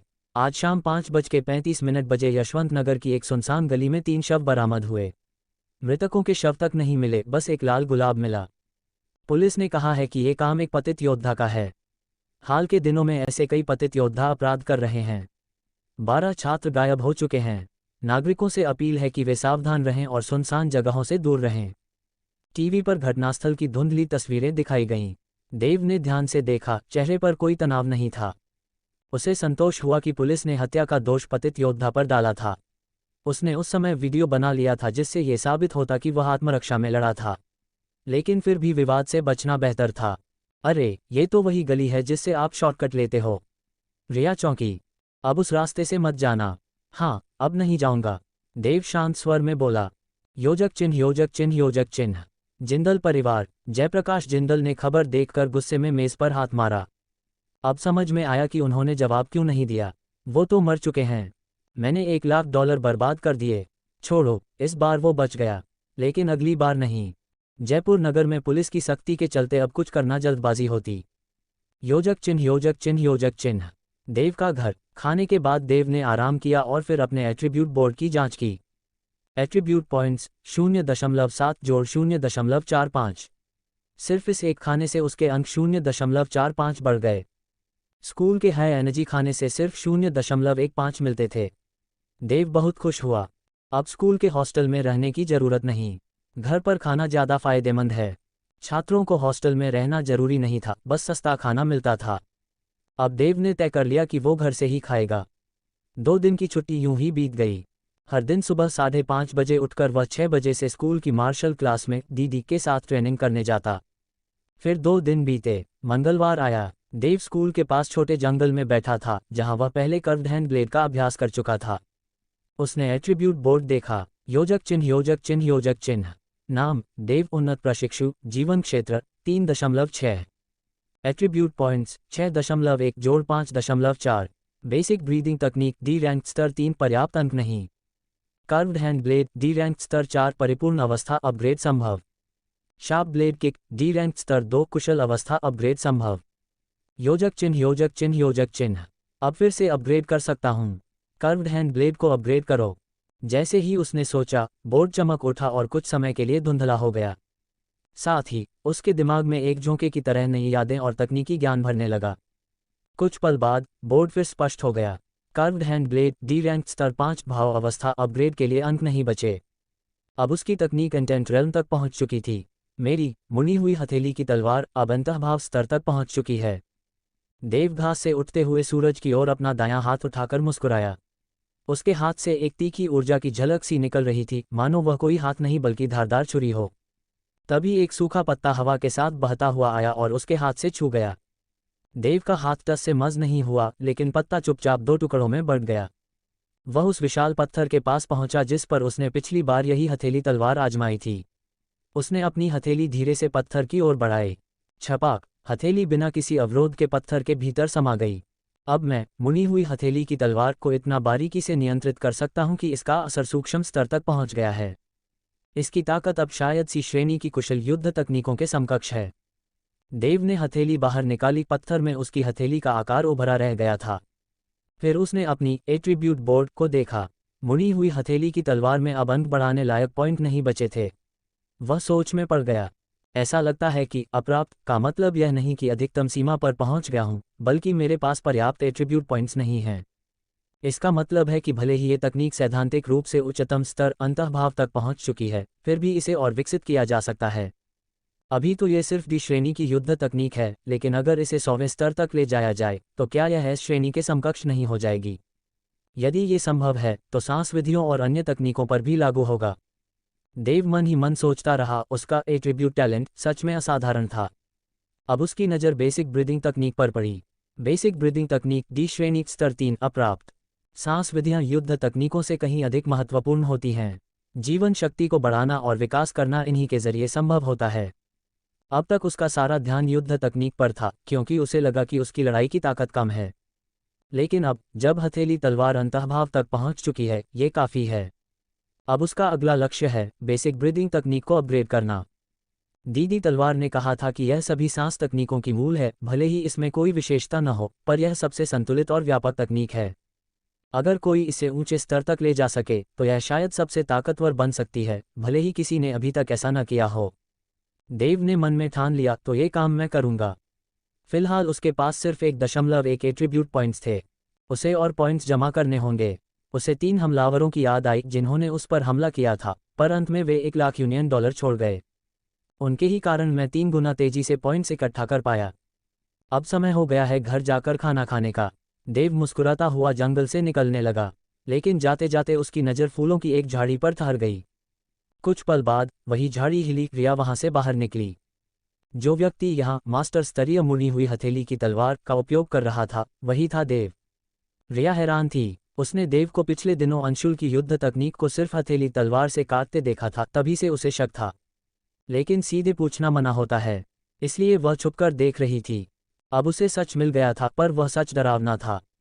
उसने वहां पड़े हुए 2 टुकड़ों में बटे पत्ते को उठाया और पत्थर की ओर बढ़ी। पत्थर पर हथेली का निशान देख वह ठिठक गई। ये ताकत मास्टर स्तरीय तकनीक की नहीं हो सकती। क्या ये परिपूर्ण स्तर या अंतःभाव है? रिया अंदर तक हिल गई। देव की क्षमताएं उसकी कल्पना से बहुत आगे थीं।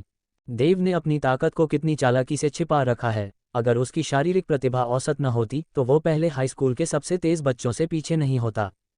और अंशुल, जो इसकी जगह छीनना चाहता है, कितना मूर्ख है। 2 दिन बीते। इस दिन देव को दीदी तलवार का संदेश मिला, तुरंत प्रशासनिक कार्यालय पहुंचो। फिर कोई चाल है क्या प्रोफेसर जयंतीलाल की? देव की आंखों में ठंडक भरी चमक आए। इस बार अगर समय और ताकत मेरे पक्ष में हुए तो उसका हिसाब यहीं हो जाएगा। जब वह कार्यालय पहुंचा तो देखा कि वह अकेला नहीं था। वहां अंशुल, रिया और कुणाल पहले से मौजूद थे। दीदी तलवार और खुद प्रोफेसर जयंतीलाल भी वहां थे, लेकिन उनके साथ एक और व्यक्ति बैठा था, सफेद बालों वाला एक बुजुर्ग सूट में। वह था उप प्राचार्य नरेंद्र सेन। देव ने झुककर अभिवादन किया। देव, तुम कितने घमंडी हो, सबको इंतजार करवाया। प्रोफेसर जयंतीलाल तिरस्कार से बोले। जयंतीलाल, तुम जानबूझकर मेरे छात्र को नीचा दिखाना चाहते हो, दीदी तलवार ने तीखे स्वर में कहा। संदेश भेजे अभी 5 मिनट भी नहीं हुए और देव पहुंच गया। देव ने भीतर ही भीतर बुदबुदाया, ये कुत्ता, मौका मिला तो सबसे पहले यही मरेगा। ठीक है, अब असली बात पर आते हैं। उपप्राचार्य नरेंद्र सेन ने बात संभाली और कमरे में शांति छा गई। सरकार की सहायता से ही हम छात्रों को इतनी उच्च ऊर्जा वाली चीजें इतनी सस्ती मिलती हैं, लेकिन अधिकार के साथ कर्तव्य भी होते हैं। आपने जब स्कूल में प्रवेश लिया था तब आपने एक अनुबंध पर हस्ताक्षर किए थे कि जब सरकार को आपकी आवश्यकता हो तो आप उनकी मदद करेंगे। देव और अन्य छात्र सिर हिलाते रहे। अब समय आ गया है आपकी पहली जिम्मेदारी का। हाल ही में जयपुर नगर में छात्र लगातार गायब हो रहे हैं। पुलिस ने पुष्टि की है कि इसके पीछे पतनशील योद्धा हैं जो छुपकर समाज में रहते हैं। वे चतुर और संख्या में अधिक हैं। पुलिस अकेले उन्हें पकड़ नहीं सकती, इसलिए पुलिस ने सभी स्कूलों से अपने सर्वश्रेष्ठ छात्रों की मदद मांगी है। हमारे स्कूल में केवल 4 एडवांस्ड प्रशिक्षु हैं, आप चारों को इस मिशन पर भेजा जा रहा है। देव की आंखों में चमक आ गई। तो अब असली लड़ाई शुरू होने वाली है। ये वास्तव में पुलिस की सहायता का एक मिशन था। देव, रिया, अर्जुन, रोहित और बाकी सभी अब समझ गए थे कि उप प्रधानाचार्य मोहन शर्मा ने उन्हें क्यों बुलाया था। क्या इस मिशन को लेकर तुम्हें कोई आपत्ति है? उप प्रधानाचार्य मोहन शर्मा ने गंभीर स्वर में पूछा। नहीं, देव और अन्य सभी ने अक्सुर में उत्तर दिया। असल में यदि कोई आपत्ति भी होती तो उसका कोई अर्थ नहीं था, यह उनका कर्तव्य था। बहुत अच्छा, मोहन शर्मा मुस्कुराए। तुम्हें ज्यादा चिंता करने की जरूरत नहीं है। मुख्य जिम्मेदारी गिरी हुई योद्धाओं के खिलाफ पुलिस की ही है। तुम्हारा काम सिर्फ निगरानी, गश्त और सहायता जैसे सरल कार्य करना है। जब तक सावधानी रखोगे कोई खास खतरा नहीं होगा। ये तुम्हारे प्रशिक्षण का एक अच्छा अवसर है, और अगर प्रदर्शन अच्छा रहा तो पुलिस से इनाम भी मिल सकता है। बिना आंधी और बारिश के इंद्रधनुष नहीं दिखता, तलवारबाज बहन ने बीच में कहा। जब तुमने योद्धा की राह चुनी है तो खून और आंसुओं से भरा तूफान तो झेलना ही होगा। जितना जल्दी यह सब देखो उतना अच्छा। उप प्रधानाचार्य ने आगे कहा।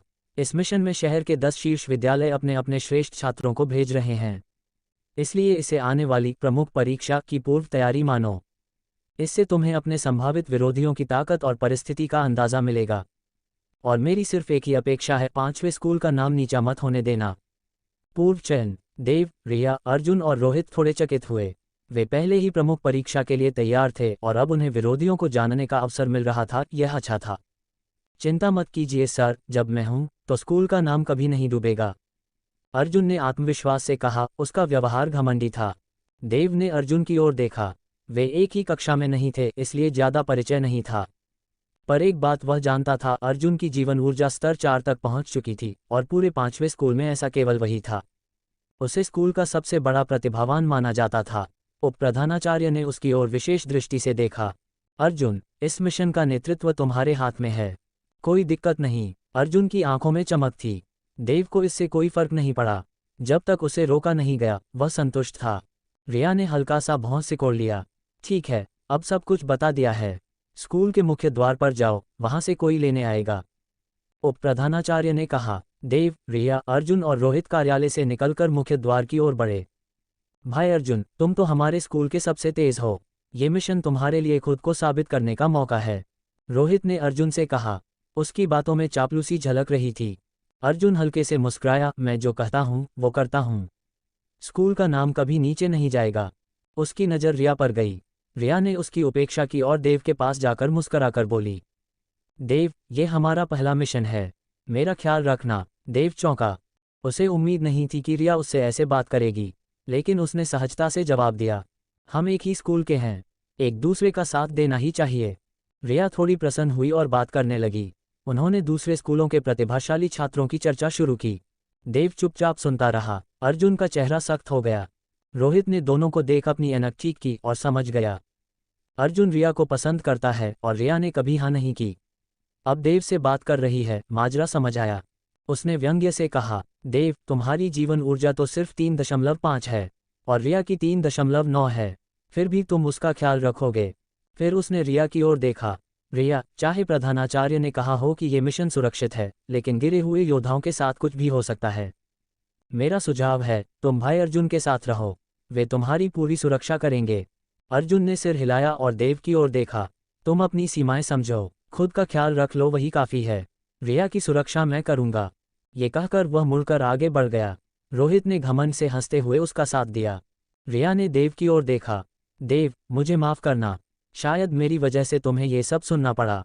अर्जुन 2 साल से मुझे पसंद करता है, पर मैंने कभी हामी नहीं भरी। अब शायद वह नाराज़ है। देव ने सहजता से कहा, कोई बात नहीं, उसकी नाराज़गी मुझे नहीं छूती। उसके मन में रोहित के लिए गुस्सा था, जो बार बार टोकता है, असल में वही सबसे बड़ा मस्खरा होता है। वे स्कूल गेट पर पहुंचे ही थे कि शश, एक उड़न कार आकर रुकी।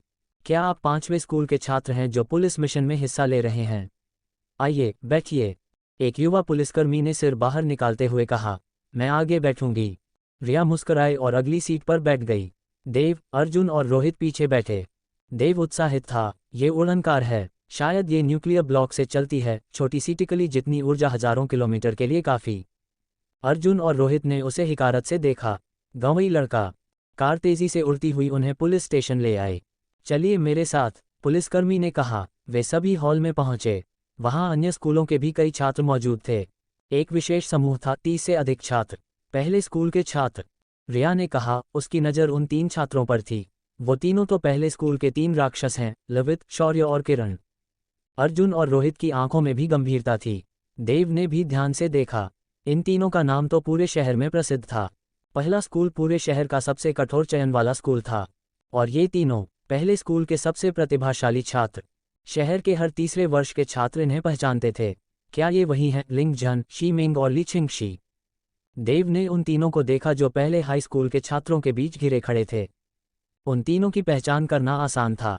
एक ने सफ़ेद ट्रेनिंग सूट पहन रखा था, उसके बाल चांदी जैसे चमकदार थे और पीठ पर एक पुरानी तलवार लटक रही थी। उसका चेहरा शांत और गंभीर था, जैसे कोई प्राचीन तलवारबाज हो। दूसरा बेहद गठीला था, करीब 2 मीटर लंबा, चौड़े कंधे और मांसपेशियां लोहे जैसी सख्त। उसके चेहरे पर सतर्कता थी और उसकी चाल में एक हिंसक आत्मविश्वास। तीसरी एक लंबी बालों वाली सौम्य लड़की थी, जिसकी चाल में शालीनता थी। देव ने इन तीनों की तस्वीरें स्कूल फोरम पर देखी थीं, इसलिए वो तुरंत पहचान गया। तलवार वाला था लिंगजन, भारी शरीर वाला शीमेंग और सौम्य लड़की थी ली छिंगशी। ये तीनों वाकई अलग हैं। इनमें बाकी सभी एडवांस्ड अप्रेंटिस से ज़्यादा ताकत का एहसास हो रहा है। देव ने सोचा, लेकिन उसे कोई डर नहीं लगा। उसे पूरा विश्वास था वो इन सबसे भी ज़्यादा ताकतवर है। ये 3 राक्षस हमारे स्तर के नहीं हैं, बाकी छात्रों पर ध्यान दो, जिन झेनन ने कहा। जो तोंग ने धीरे से सिर हिलाया। वो खुद को टॉप 15 में मानता था, लेकिन जानता था कि इन तीनों से उसकी तुलना नहीं की जा सकती। लेकिन देव शायद इनसे भी ऊपर हो। लियू कियान ने देव की ओर देखते हुए मन में सोचा। तभी मंच पर पुलिस की वर्दी में एक सख्त चेहरा वाला अधेड़ अफसर आ खड़ा हुआ। नमस्ते सभी को, मैं वांग वे यांग हूँ, इस ऑपरेशन का कमांडर। शायद आपके शिक्षकों ने आपको पहले से ऑपरेशन की जानकारी दी होगी, लेकिन मैं दोबारा स्पष्ट कर देता हूँ। इस ऑपरेशन का नाम है ऑपरेशन स्टॉर्म। ये हमारे जियांग शहर में छुपे पतित योद्धाओं को खोजकर खत्म करने का मिशन है। हम शहर को इनसे ऐसे साफ करेंगे जैसे कचरा उठाया जाता है। अधिकारी वांग वे यांग की आवाज़ में दृढ़ता थी। 2 बातें ध्यान से सुनिए, ये आपकी सुरक्षा से जुड़ी हैं। पहली, इस ऑपरेशन की मुख्य जिम्मेदारी पुलिस की है, आपकी नहीं। आपको सिर्फ सहायता करनी है। अगर कहीं पतित योद्धाओं का ठिकाना मिले तो तुरंत सूचित करें, अपने आप हमला न करें। दूसरी, आप पुलिस की टीम के साथ रहेंगे। पहले, दूसरे और तीसरे हाई स्कूल के छात्र अलग अलग टीमों में बंटेंगे। बाकी स्कूलों के छात्र अपनी अपनी स्कूल की टीम में रहेंगे। कोई टीम से अलग न हो, और अगर कोई खो जाए या घायल हो जाए तो ऑपरेशन तुरंत रोक दें। क्या आप सबने समझ लिया? हाँ, सभी छात्रों ने एक स्वर में जवाब दिया। ठीक है, अपनी अपनी टीम बनाओ। जल्द ही पुलिस अफसर आपसे मिलेंगे। वांग वे यांग हवा में एक धुंधली परछाई बनते हुए गायब हो गया। छात्र हैरान रह गए, ये था असली योद्धा। अगर ऐसे योद्धा हमला कर दें तो मौत का पता भी न चले। देव ने मन में सोचा। थोड़ी देर बाद एक लंबा पतला पुलिस अफसर उनके पास आया। देव, लियू कियान, जो तोंग, जिन झेनन, मेरे साथ चलिए। वह उन्हें पुलिस स्टेशन के पार्किंग क्षेत्र में ले गया, जहां 5 उड़ने वाली पुलिस गाड़ियां खड़ी थीं। देव और उसके साथियों ने निर्देशों के अनुसार एक गाड़ी में प्रवेश किया। गाड़ियां हवा में ऊंचाई पर उड़ने लगीं। शाम ढल चुकी थी और जियांग शहर रोशनी में नहाया हुआ था। होलोग्राफिक 3D विज्ञापन आसमान में तैर रहे थे और गगनचुंबी इमारतों से मिलकर एक अजीब दृश्य बना रहे थे। शहर के बाहर से जानवरों की डरावनी और जंगली आवाजें आ रही थीं। तकनीकी सभ्यता और वन्य प्रकृति का यह विचित्र संगम इस दुनिया का हिस्सा था। अफसर, हमारा मिशन क्या है? लियू कियान ने पूछा। मेरा नाम गाओ जुन है। उसने अपना परिचय दिया और कहा, हमारी जांच में पता चला है कि वैनशान स्ट्रीट पर रेड मैपल डिस्ट्रिक्ट में पतित योद्धाओं का एक ठिकाना हो सकता है। कुछ पुलिस अफसर वहां छानबीन और गिरफ्तारी के लिए जाएंगे। आपका काम होगा उस इलाके के पूर्वी, पश्चिमी और दक्षिणी गेट्स पर निगरानी करना। ये सुनकर सभी ने राहत की सांस ली, लेकिन थोड़ी निराशा भी हुई। खुशी इस बात की थी कि सीधा सामना नहीं होगा, लेकिन अफसोस था कि खुद को साबित करने का मौका नहीं मिलेगा। 5 गाड़ियां ऊंचाई से सीधे वैनशान स्ट्रीट के रेड मैपल डिस्ट्रिक्ट में उतरीं। चलो, काम पर लगो। सभी पुलिसकर्मी गाड़ी से कूद पड़े। 15 अफसर एक रिहायशी इमारत की ओर दौड़ पड़े। बाकी 6 अफसर 2 दलों में बंट गए, एक पूर्वी और एक पश्चिमी गेट पर। देव और उसके 3 साथी दक्षिणी गेट पर तैनात हुए। कुछ ही देर में इमारत से गोलियों और झगड़े की आवाजें आने लगीं। रिहायशी लोग घबरा गए। तभी धड़ाम, 2 लोग छठी मंजिल से गिरते हुए सीधे सुरक्षा जाल तोड़कर बाहर आ गए और दक्षिणी गेट की ओर भागे। देव और बाकी सभी ने देखा, दोनों मध्यम उम्र के थे, आंखों में वशीपन और उनमें से एक का हाथ टूटा हुआ था। हा, किस्मत अपने साथ है। झोल तोन बिजली की गति से आगे बढ़ा। Military killing fist. उसने जोर से चिल्लाकर एक के बाद एक 2 पंच मारे, इतनी तेजी से कि हवा भी गूंज उठी। धड़ धड़, दोनों के सीने चीर दिए और वे वहीं गिर पड़े मृत। पतित योद्धा भी क्या कर लेंगे? ज्यादातर तो सिर्फ भ्रम में जीने वाले कमजोर लोग होते हैं। झोल तोंग ने घमंड से कहा। वाह भाई झोल, जिन झेनन ने तारीफ की। दोनों को एक ही झटके में खत्म कर दिया। मैंने तो सिर्फ 30% ताकत लगाई थी। झोल तोंग ने लियू कियान की ओर देखकर अकड़ते हुए कहा। लेकिन लियू कियान ने उसकी बात को नज़रअंदाज करते हुए देव से कहा, देव, कुछ अजीब है, ये पतित योद्धा बहुत ही कमजोर हैं। सच में? देव ने सहमति जताई। अरे, ऐसा क्या है? क्या तुम्हें लगता है सभी पतित योद्धा ताकतवर होते हैं? ज्यादातर तो बस हारे हुए लोग होते हैं। झोल तोंग ने कहा और देव को तीखी नजरों से देखा। देव चुप रहा। कुछ देर में बाकी पुलिस अफसर वापस आ गए। दोनों पतित योद्धाओं को देखकर एक अफसर ने नाराजगी से कहा, अगर अगली बार ऐसे मिले तो खुद भिड़ने की बजाय हमें बुलाओ। अपनी जान की कीमत समझो। झोल तोंग को बात पसंद नहीं आई, लेकिन उसने कुछ नहीं कहा।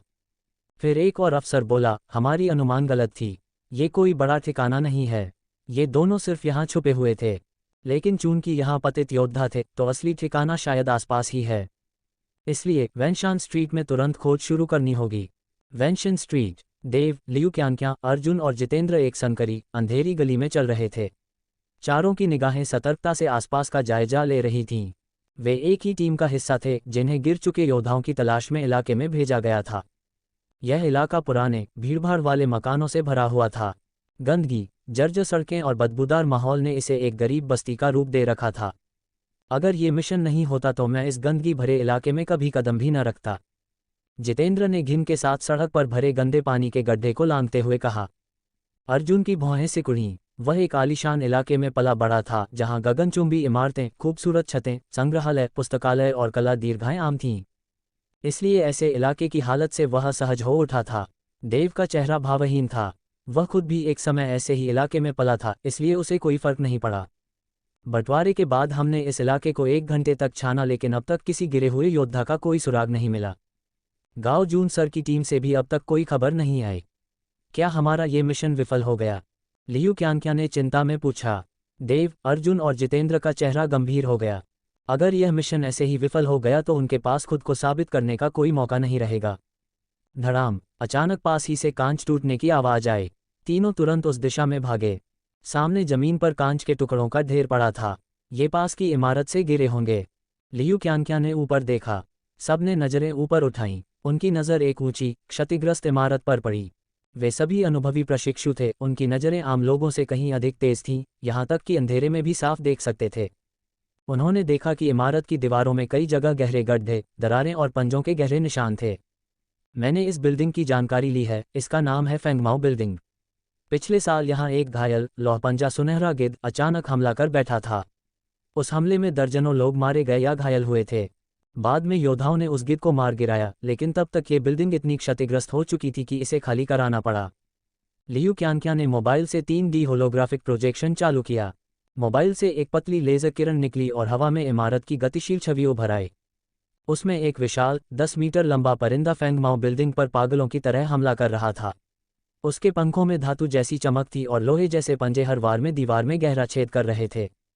हर पंजा दीवारों और स्टील को चीरता जा रहा था।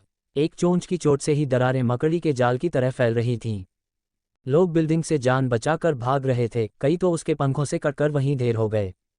वीडियो के अंत में अचानक एक विशाल पैर आकाश से गिरा और उस सुनहरे गिद्ध का सिर कुचल दिया। वीडियो वहीं समाप्त हुआ। ये राक्षस तो सच में हमारे लिए सबसे बड़ा खतरा है।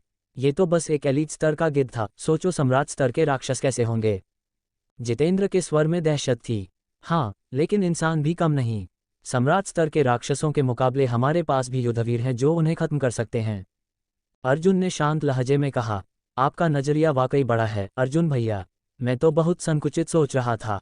जितेंद्र ने चापलूसी की। देव चुपचाप खड़ा रहा। ये वीडियो वह पहले भी न्यूज में देख चुका था। उसने फिर से राक्षसों की ताकत महसूस की और एक योद्धा बनने की चाह उसमें और गहरी हो गई। वीडियो के अंत में जिस योद्धा ने उस गिद्ध को एक ही वार में मार डाला था, क्या वह वैसा बन सकता है? अब इस बिल्डिंग में कोई नहीं रहता। कांच शायद हवा से गिर गया होगा, लियू क्यानक्या ने कहा। अर्जुन और जितेंद्र के चेहरे पर फिर से निराशा आ गई। अगर कोई गिरे हुए योद्धा नहीं मिले तो वे खुद को कैसे साबित करेंगे? तभी अर्जुन की नज़र देव की ओर घूमी। देव, ऊपर जाकर देखो, यहाँ कुछ नहीं है। उसे यूं ही क्यों भेज रहे हो? लियू क्यानक्या ने विरोध किया। नेता ने उसे ऊपर जाने को कहा है। क्या पता किसी ने जानबूझकर कांच फेंका हो। यह एहतियात और जिम्मेदारी है। जितेंद्र ने तंज कसा। देव, तुम नेता की बात मानोगे ना? अर्जुन ने घूरते हुए पूछा। लियू क्यानक्या गुस्से में थी, लेकिन देव ने उससे पहले जवाब दे दिया। ठीक है, मुझे खुद देखना है कि उस गिद्ध ने क्या क्या तबाही मचाई थी। देव ने उन्हें एक नज़र देखा और फिर बिल्डिंग की ओर दौड़ पड़ा। उसने एक छलांग में कई मीटर की दूरी तय की, खिड़की के किनारे को पकड़कर खुद को ऊपर खींचा। खिड़कियों, बालकनी और अन्य हिस्सों को पकड़कर वह फुर्ती से बिल्डिंग पर चढ़ता गया। कुछ ही समय में वह उस जगह पहुंच गया जहां गिद्ध ने दीवार में छेद किया था। वह घाव को ध्यान से देखने लगा। वहां टूटी ईंटें और मरोड़े हुए स्टील बार थे। वाकई, अगर ये ताकत इंसान पर इस्तेमाल हो तो सीधा मांस का लोथड़ा बन जाए। देव बड़बड़ाया और ऊपर चढ़ता रहा। हर जगह पंजों और चोंच के निशान थे जो राक्षसी ताकत की कहानी कह रहे थे। तभी देव रुक गया। उसने खुद को दीवार से सटा लिया और हल्के से सिर घुमाया। एक कमरे से, जहां काली चादर टंगी थी, हल्की रोशनी बाहर आ रही थी। वह रोशनी इतनी कमजोर थी कि दूर से दिखाई नहीं देती। देव ने सांस रोककर कपड़े के फाटकों से झांका। भीतर कुछ चेहरे दिखे, बेरहम और खतरनाक। एक लाश भी थी जिसके शरीर में कांच के कई टुकड़े धंसे हुए थे। देव की आंखें सिकुड़ गईं। उसे समझ आ गया, यही वह जगह है जिसे वे ढूंढ रहे थे। गिरे हुए योद्धाओं का गुप्त ठिकाना। वह ध्यान से उनकी बातों को सुनने की कोशिश करने लगा, लेकिन वे बहुत धीमे बोल रहे थे, इसलिए केवल कुछ शब्द ही सुनाई दिए। पुलिस, योजना, सावधानी। मिल गए, देव ने सोचा और धीरे से खिड़की से खुद को छोड़ा।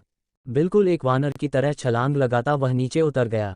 देव फुर्ती से पलटा और फेंगमाओ बिल्डिंग से नीचे उतर आया। कुछ मिला है, उसकी आवाज़ सुनकर प्रीति, आदित्य और विशाल चौकन्ने हो गए। मैंने 16वीं मंजिल पर एक हॉल देखा जो काले पर्दों से ढका हुआ था। अंदर कितने लोग थे साफ नहीं दिखा, लेकिन मैंने 3 लोगों को देखा और एक लाश को, जिसे टूटी कांच की बोतल से गोदा गया था। मैं उनकी बात सुनना चाहता था, लेकिन उन्होंने जानबूझकर आवाज़ धीमी रखी थी। बस कुछ शब्द सुने, पुलिस, योजना और सावधानी। फिर भी मैं लगभग 80% यकीन से कह सकता हूं कि वही उन गिरे हुए मार्शल आर्टिस्टों का अड्डा है जिसे हम ढूंढ रहे हैं। देव ने जो देखा और सुना वो तेजी से धीरे स्वर में बता दिया। आदित्य एकदम स्तब्ध रह गया। उसने तो बस देव को नीचा दिखाने के लिए भेजा था, लेकिन देव ने सच में उस अड्डे का पता लगा लिया। विशाल के चेहरे पर अफसोस छा गया। वह पहले ही जानता था कि फेंगमाओ बिल्डिंग में गिरे हुए मार्शल आर्टिस्टों का अड्डा है। उसने खुद भी ऊपर जाकर देखा था, लेकिन अब श्रेय देव को मिलने वाला था। प्रीति आश्चर्यचकित हो गई। आखिरकार इस रात भर की मेहनत रंग लाए। हमें तुरंत इंस्पेक्टर गौरीश और बाकी टीम को सूचना देनी चाहिए। ऑपरेशन स्टॉर्म के कमांडर अजय प्रताप के आदेश के अनुसार छात्रों को किसी भी संदिग्ध अड्डे की जानकारी तुरंत देना आवश्यक था। अपने स्तर पर कार्रवाई नहीं करनी थी। पर आदित्य का चेहरा उतर गया। अगर सब कुछ देव के नाम हो गया और बिल्डिंग पर हमला पुलिस टीम ने किया तो उसका नाम कहीं नहीं आएगा। हमें गौरीश सर को बताने की जरूरत नहीं, हम खुद ही उन गिरे हुए मार्शल आर्टिस्टों का सफाया कर सकते हैं, आदित्य ने आत्मविश्वास से कहा। नहीं, प्रीति ने सख्त स्वर में कहा। कमांडर अजय प्रताप ने साफ कहा है कि रिपोर्ट देना जरूरी है। तुम ज्यादा सतर्क हो प्रीति, मैं अकेला काफी हूं, कहकर आदित्य सीधा बिल्डिंग की ओर बढ़ गया। भाई, मैं भी साथ चलता हूं, विशाल भी पीछे हो लिया।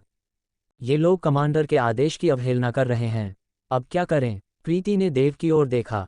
इंस्पेक्टर गौरीश को रिपोर्ट करो, देव ने शांत स्वर में कहा। देव को श्रेय की परवाह नहीं थी, उसका काम था सच बताना और वह कर चुका था। प्रीति ने तुरंत कॉल मिलाया। सर, हमने फेंगमाओ बिल्डिंग की 16वीं मंजिल पर एक अड्डा ढूंढा है, लेकिन आदित्य और विशाल पहले ही वहां पहुंच चुके हैं। क्या? और वो बिना आदेश के चले गए? ये मूर्खता है। गौरीश की आवाज में गुस्सा था। तुम दोनों फौरन उनके पीछे जाओ, कोशिश करो उन्हें रोकने की। अगर नहीं रोक पाओ तो उन्हें बचाने की पूरी कोशिश करो, पर ध्यान रखना अगर हालत हाथ से बाहर हो जाए तो भाग जाना। अपनी जान ज्यादा जरूरी है। हमारी टीम भी पहुंच रही है। फोन कट गया। देव और प्रीति ने एक दूसरे को देखा और तुरंत बिल्डिंग की ओर दौड़ पड़े। कुछ ही मिनटों में वे 16वीं मंजिल पर पहुंच गए। धड़ाम धड़ाम, काले पर्दे के पीछे से दो घायल शरीर हवा में उड़े और जमीन पर गिरे। आदित्य और विशाल। प्रीति चौंक गई। देव ने देखा, दोनों लहूलुहान थे, हाथ पैर टूट चुके थे। ये देखकर वो भी चौंक गया।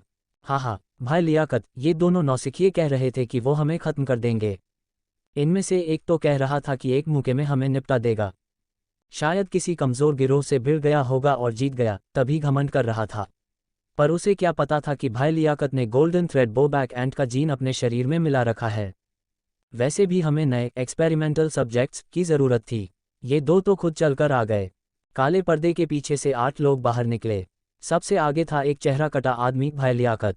उसके हाथ इंसान जैसे नहीं लग रहे थे, काले कवच से ढके हुए, सुनहरी रेखाओं के साथ। अरे, दो और! भाई लियाकत ने आदित्य और विशाल के सीने पर पैर रखा, उनकी चीखें निकल गईं। अब आदित्य और विशाल ने देव और प्रीति को देखा। उनके चेहरों पर शर्म, हार और डर का सैलाब था। उन्हें लगा था कि वो यहाँ के सभी अपराधियों को चुटकी में निपटा देंगे, लेकिन वो खुद चुटकी में निपट गए। भाई लियाकत का ताकतवर शरीर, राक्षसी हाथ किसी दैत्य की तरह थे। इस आदमी के हाथ ऐसे कैसे हो गए? देव के मन में सवाल उठा। मेरे घर के बड़ों ने कहा था कि कुछ गिरे हुए मार्शल आर्टिस्ट आम नहीं होते। शायद यही मतलब था, प्रीति ने बुदबुदाया। भाई लियाकत, दो और आ गए हैं। लगता है अड्डा उजागर हो गया। शायद पुलिस आने वाली है, एक ने चेतावनी दी। समझ गया, सबको मार दो और जल्दी निकलो, भाई लियाकत ने कहा और आदित्य और विशाल को कुचलने के लिए जोर लगाया। नहीं, मुझे मत मारो, मैं तुम्हारे साथ मिल जाता हूँ, आदित्य चीखा। मैं भी तुम्हारा साथ दूंगा, प्रीति को पकड़कर तुम्हें सौंप सकता हूँ। मेरे घर के भी कुछ संबंध हैं, तुम्हारे लिए नया अड्डा ढूंढ सकता हूँ, विशाल बोला। तुम दोनों गिरे हुए हो। प्रीति की आंखों में आग थी। अरे वाह, ये दोनों तो अक्लमंद निकले, एक ने हंसते हुए कहा। ठीक है, जिंदा रहने दो, पर पकड़ने में तुम लोग बेकार हो। भाई लियाकत ने दोनों को बेहोश कर दिया और फिर छाया बनकर देव और प्रीति पर झपटा। लेकिन स्विश, एक तीखा रक्तिम चाप हवा में लहराया। भाई लियाकत पीछे हट गया। उसके कवच जड़े हाथ पर एक सीधी रेखा उभरी और फिर उसका एक हिस्सा जमीन पर गिर गया।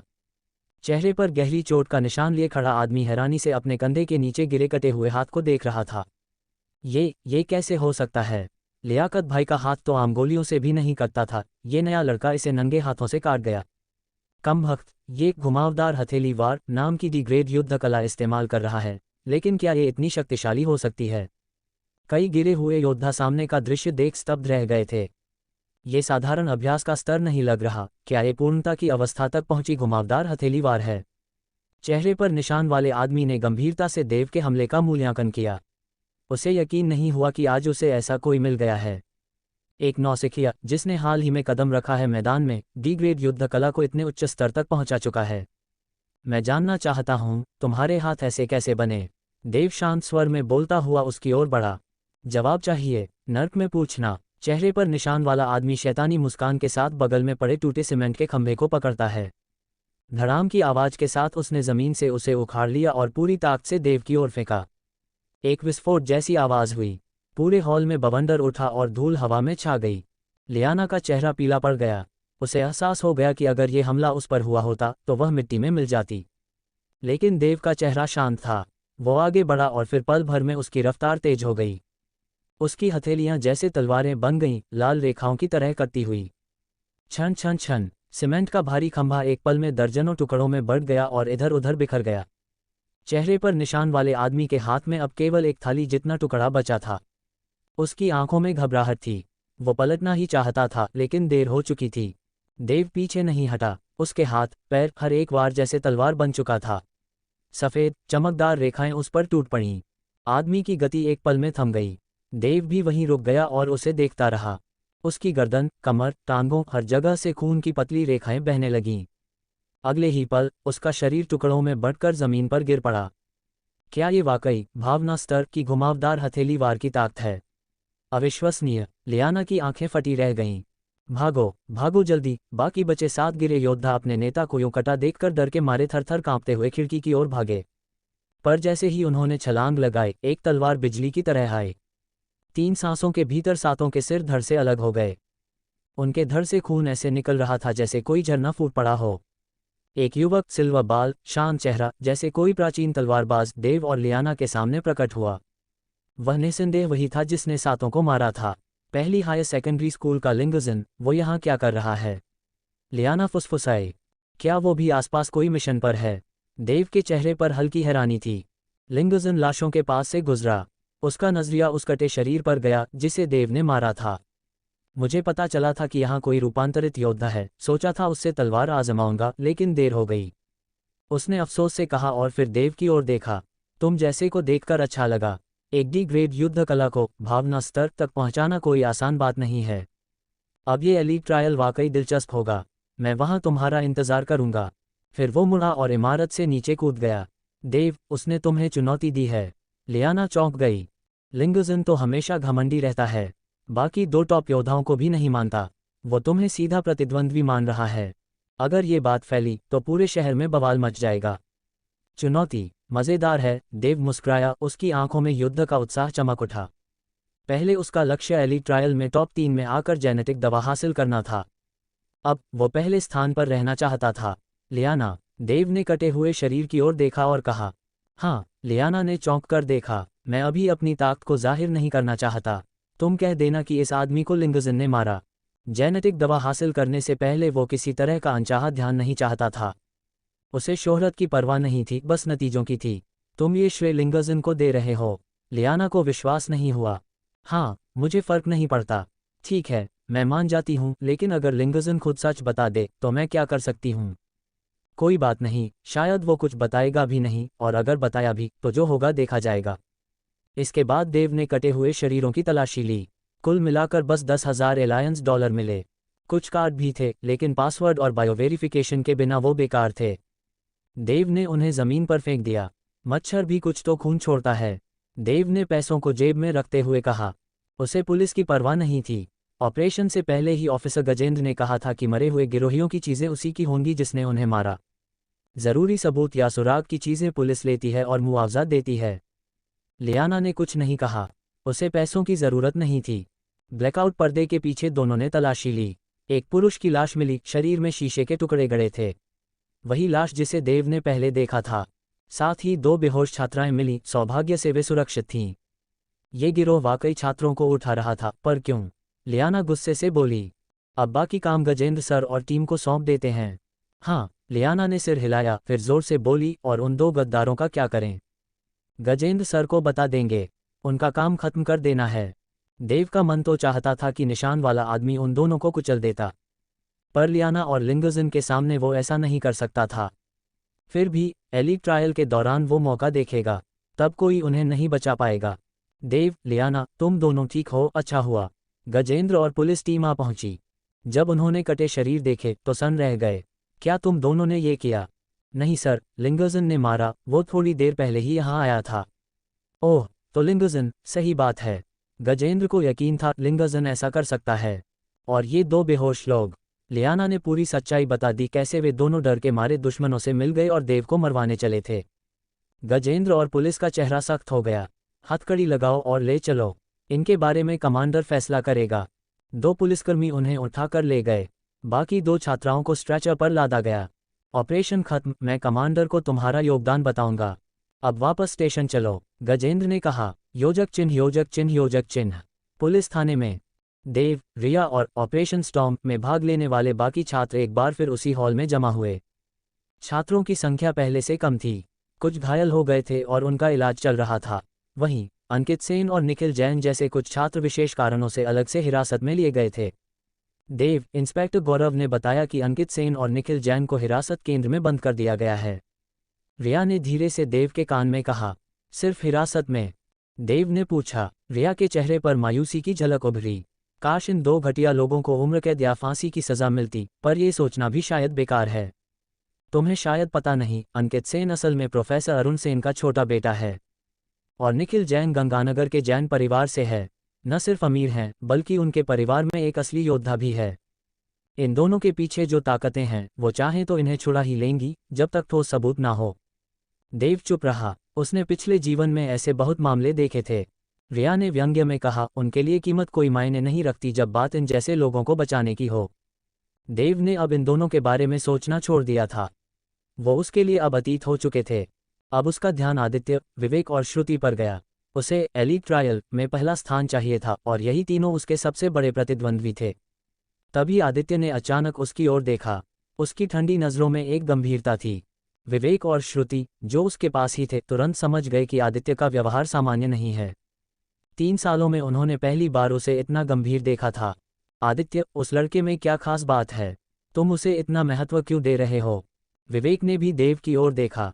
आदित्य, क्या वो वाकई इतना ताकतवर है? श्रुति ने मुस्कराते हुए पूछा। आदित्य ने हल्के से सिर हिलाया, हाँ, वो बहुत मजबूत है, तुम दोनों शायद उसका मुकाबला नहीं कर पाओगे। विवेक और श्रुति कुछ क्षणों को चुप हो गए। अगर ये बात कोई और कहता तो वो उसे पागल समझते, पर ये बात आदित्य कह रहा था। आदित्य की बात झूठ नहीं होती। ओह, रोचक है। लगता है पंचम उच्च विद्यालय में भी कोई छुपा हुआ अजगर है। विवेक की आंखों में जोश आ गया। वो भी एलीट ट्रायल में भाग ले रहा है। विवेक, तुम चाहो तो उसे चुनौती दे सकते हो। श्रुति ने कहा, जरूर, पहले मैं उसे हराऊंगा, विवेक ने कहा और फिर आदित्य की ओर देखा। फिर तुम्हें, आदित्य ने शांत स्वर में कहा, 128 बार। विवेक चौंका, क्या मतलब? तुमने अब तक 128 बार मुझे चुनौती दी है और हर बार हारे हो। आदित्य बोला। विवेक, श्रुति मुस्कराए। ये सब देखना उसके लिए कोई नई बात नहीं थी, लेकिन आदित्य की वजह से अब श्रुति और विवेक ने देव को नोटिस कर लिया था। देव, तुमने देखा? आदित्य, विवेक और श्रुति, ये तीनों प्रतिभाशाली छात्र तुम्हें ही देख रहे थे। लगता है वो अब तुम्हारे बारे में सोच रहे हैं। रिया ने चौंकते हुए कहा। पंचम उच्च विद्यालय मार्शल आर्ट्स के मामले में प्रथम विद्यालय से बहुत पीछे था, लेकिन वहां से भी कोई राक्षस निकलेगा किसी ने सोचा नहीं था। रिया की नज़रों में देव अब खुद एक राक्षस था। देव मुस्कुराया, तो क्या हुआ? मुझे क्या नुकसान? तभी कमांडर मनोज वर्मा अचानक मंच पर प्रकट हुए। विद्यार्थियों, हम फिर मिले। ऑपरेशन स्टॉर्म बहुत सफल रहा। हमने गंगानगर के सभी गिरे हुए योद्धाओं के अड्डों को नष्ट कर दिया है। अब मैं घोषणा करता हूं कि ऑपरेशन स्टॉर्म पूरी तरह सफल रहा। आपकी सेवा को याद रखा जाएगा। अपने बैंक खातों की जानकारी देखना न भूलें। फाइनेंस विभाग आपको आपके योगदान के अनुसार इनाम देगा। और वो फिर से उसी तरह अचानक गायब हो गए। इनाम की बात सुनते ही हॉल में कई छात्र उत्साहित हो उठे। बीप, रिया ने तुरंत अपना फोन निकाला। मुझे 3000 एलायंस डॉलर्स मिले हैं। वो खुश होकर मुस्कराए। वो पैसों की कमी से नहीं, लेकिन ये पहली बार था जब उसने खुद पैसे कमाए थे। देव के फोन में भी नोटिफिकेशन आया, 30,000 एलायंस डॉलर्स। रिया ने देखा और चौंकी। देव, इस बार तो कमाल कर दिया, पार्टी तो बनती है। देव ने मजाकिया अंदाज में कहा, जरूर, कैंटीन के अनोखे स्वाद वाले बंस का स्वाद निराला है। 100 बंस मेरी तरफ से। रिया का चेहरा एकदम सख्त हो गया। पंचम उच्च विद्यालय की लड़कियां उन बंस से दूर रहती थीं। वो न तो स्वाद में अच्छे थे और न ही शरीर के लिए। और देव, वो उसे उन्हीं राक्षस बंस की दावत दे रहा था। ये लड़का क्या कोई महाचुनिंदा कंजूस प्राणी था? तो रीडर्स, आपको को क्या लगता है, क्या होगा इस नॉवल में?